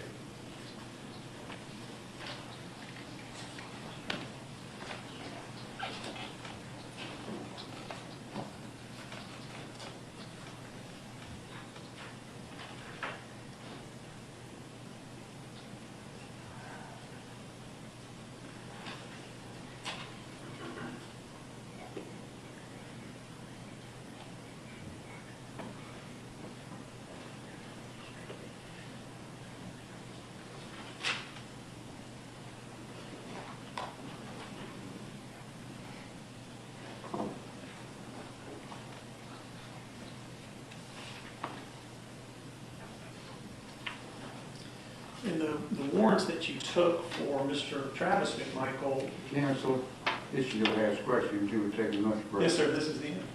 Thank you, Judge. Well, maybe more than one question, but this was the end. I'm just going to ask him about the warrants he took. All right, go ahead. Okay, thank you. The warrants that you took, one was for aggravated assault. The basis, the factual basis of the aggravated assault, what are the specific facts that we've discussed that you are saying this is the aggravated assault, that is the aggravated assault here of this count warrant? My specific fact that I based the warrant on and I provided it would be that the aggravated assault occurred when Travis McMichael pointed a 12-gauge Remington 870 shotgun at Ahmaud Alden. Okay, when he pointed the firearm, and you described that as when he was standing next to his truck and Mr. Arbery was running towards him and he held the gun up like this when he was saying stop. Get down? That is one instance, and then Travis McMichael indicates that he was pointing the shotgun at Ahmaud Arbery as he was approaching him at the front of the truck as well. Okay. And that would be the basis of the aggravated assault. That's correct. Pointing of the firearm as he was running towards him and he was yelling, "Stop," or when he came around the front of the truck at him and he pointed the gun at him after he came around the front of the truck at Travis. That's correct. After Travis went around the front of the truck, yes, sir, that's And correct. Mr. Arbery came around the front of the That's truck correct. at Travis, Travis points the gun, that's the aggravated assault at that moment. And when Mr. Arbery was 30 to 40 yards away and Travis was pointing away. Okay, so now we have a distance, so 30 or 40 yards That's away. that's according to Travis McMichael's Fair. statement. Fair. And at the same time, he was 30, 40 yards away, Travis was saying, "Stop, stop, get on the ground." That's my understanding from his statement. Gotcha. Yes, sir. And then the document that you created simply states that the offense being described as the accused pointed and discharged a shotgun, which is a deadly weapon capable of causing death or serious bodily injury, at Ahmaud Arbery. This statement is the sum total of what you presented to the signing magistrate, is that correct? That's presented to a Superior Court judge and no offered oral testimony in reference to this case. So you're saying you actually gave oral testimony in addition to what you made in your affidavit? That's correct, yes, sir. And where is that oral testimony reflected? Is it been written down now? Is it on a document? No, sir, I provided it to the judge. The judge himself, if he were sitting in this witness stand, would say, "Yes, I got additional information outside of the four corners of this document." I'm sure he would, yes, sir. You sure? Okay. Now, moving to the felony murder that caused the death of, obviously, Mr. Arbery was shot and killed on that day. And so Yes. the basis is what exactly? That he was shot and killed that day? During the commission of a felony, 2-wit aggravated assault. And it being the pointing of the gun as he was approaching and the pointing of him as he came around the front of the car. That's correct, yes, sir. I don't have anything further. I appreciate your patience with me. And All right, we'll be in recess until 2:15. thank you. All rise.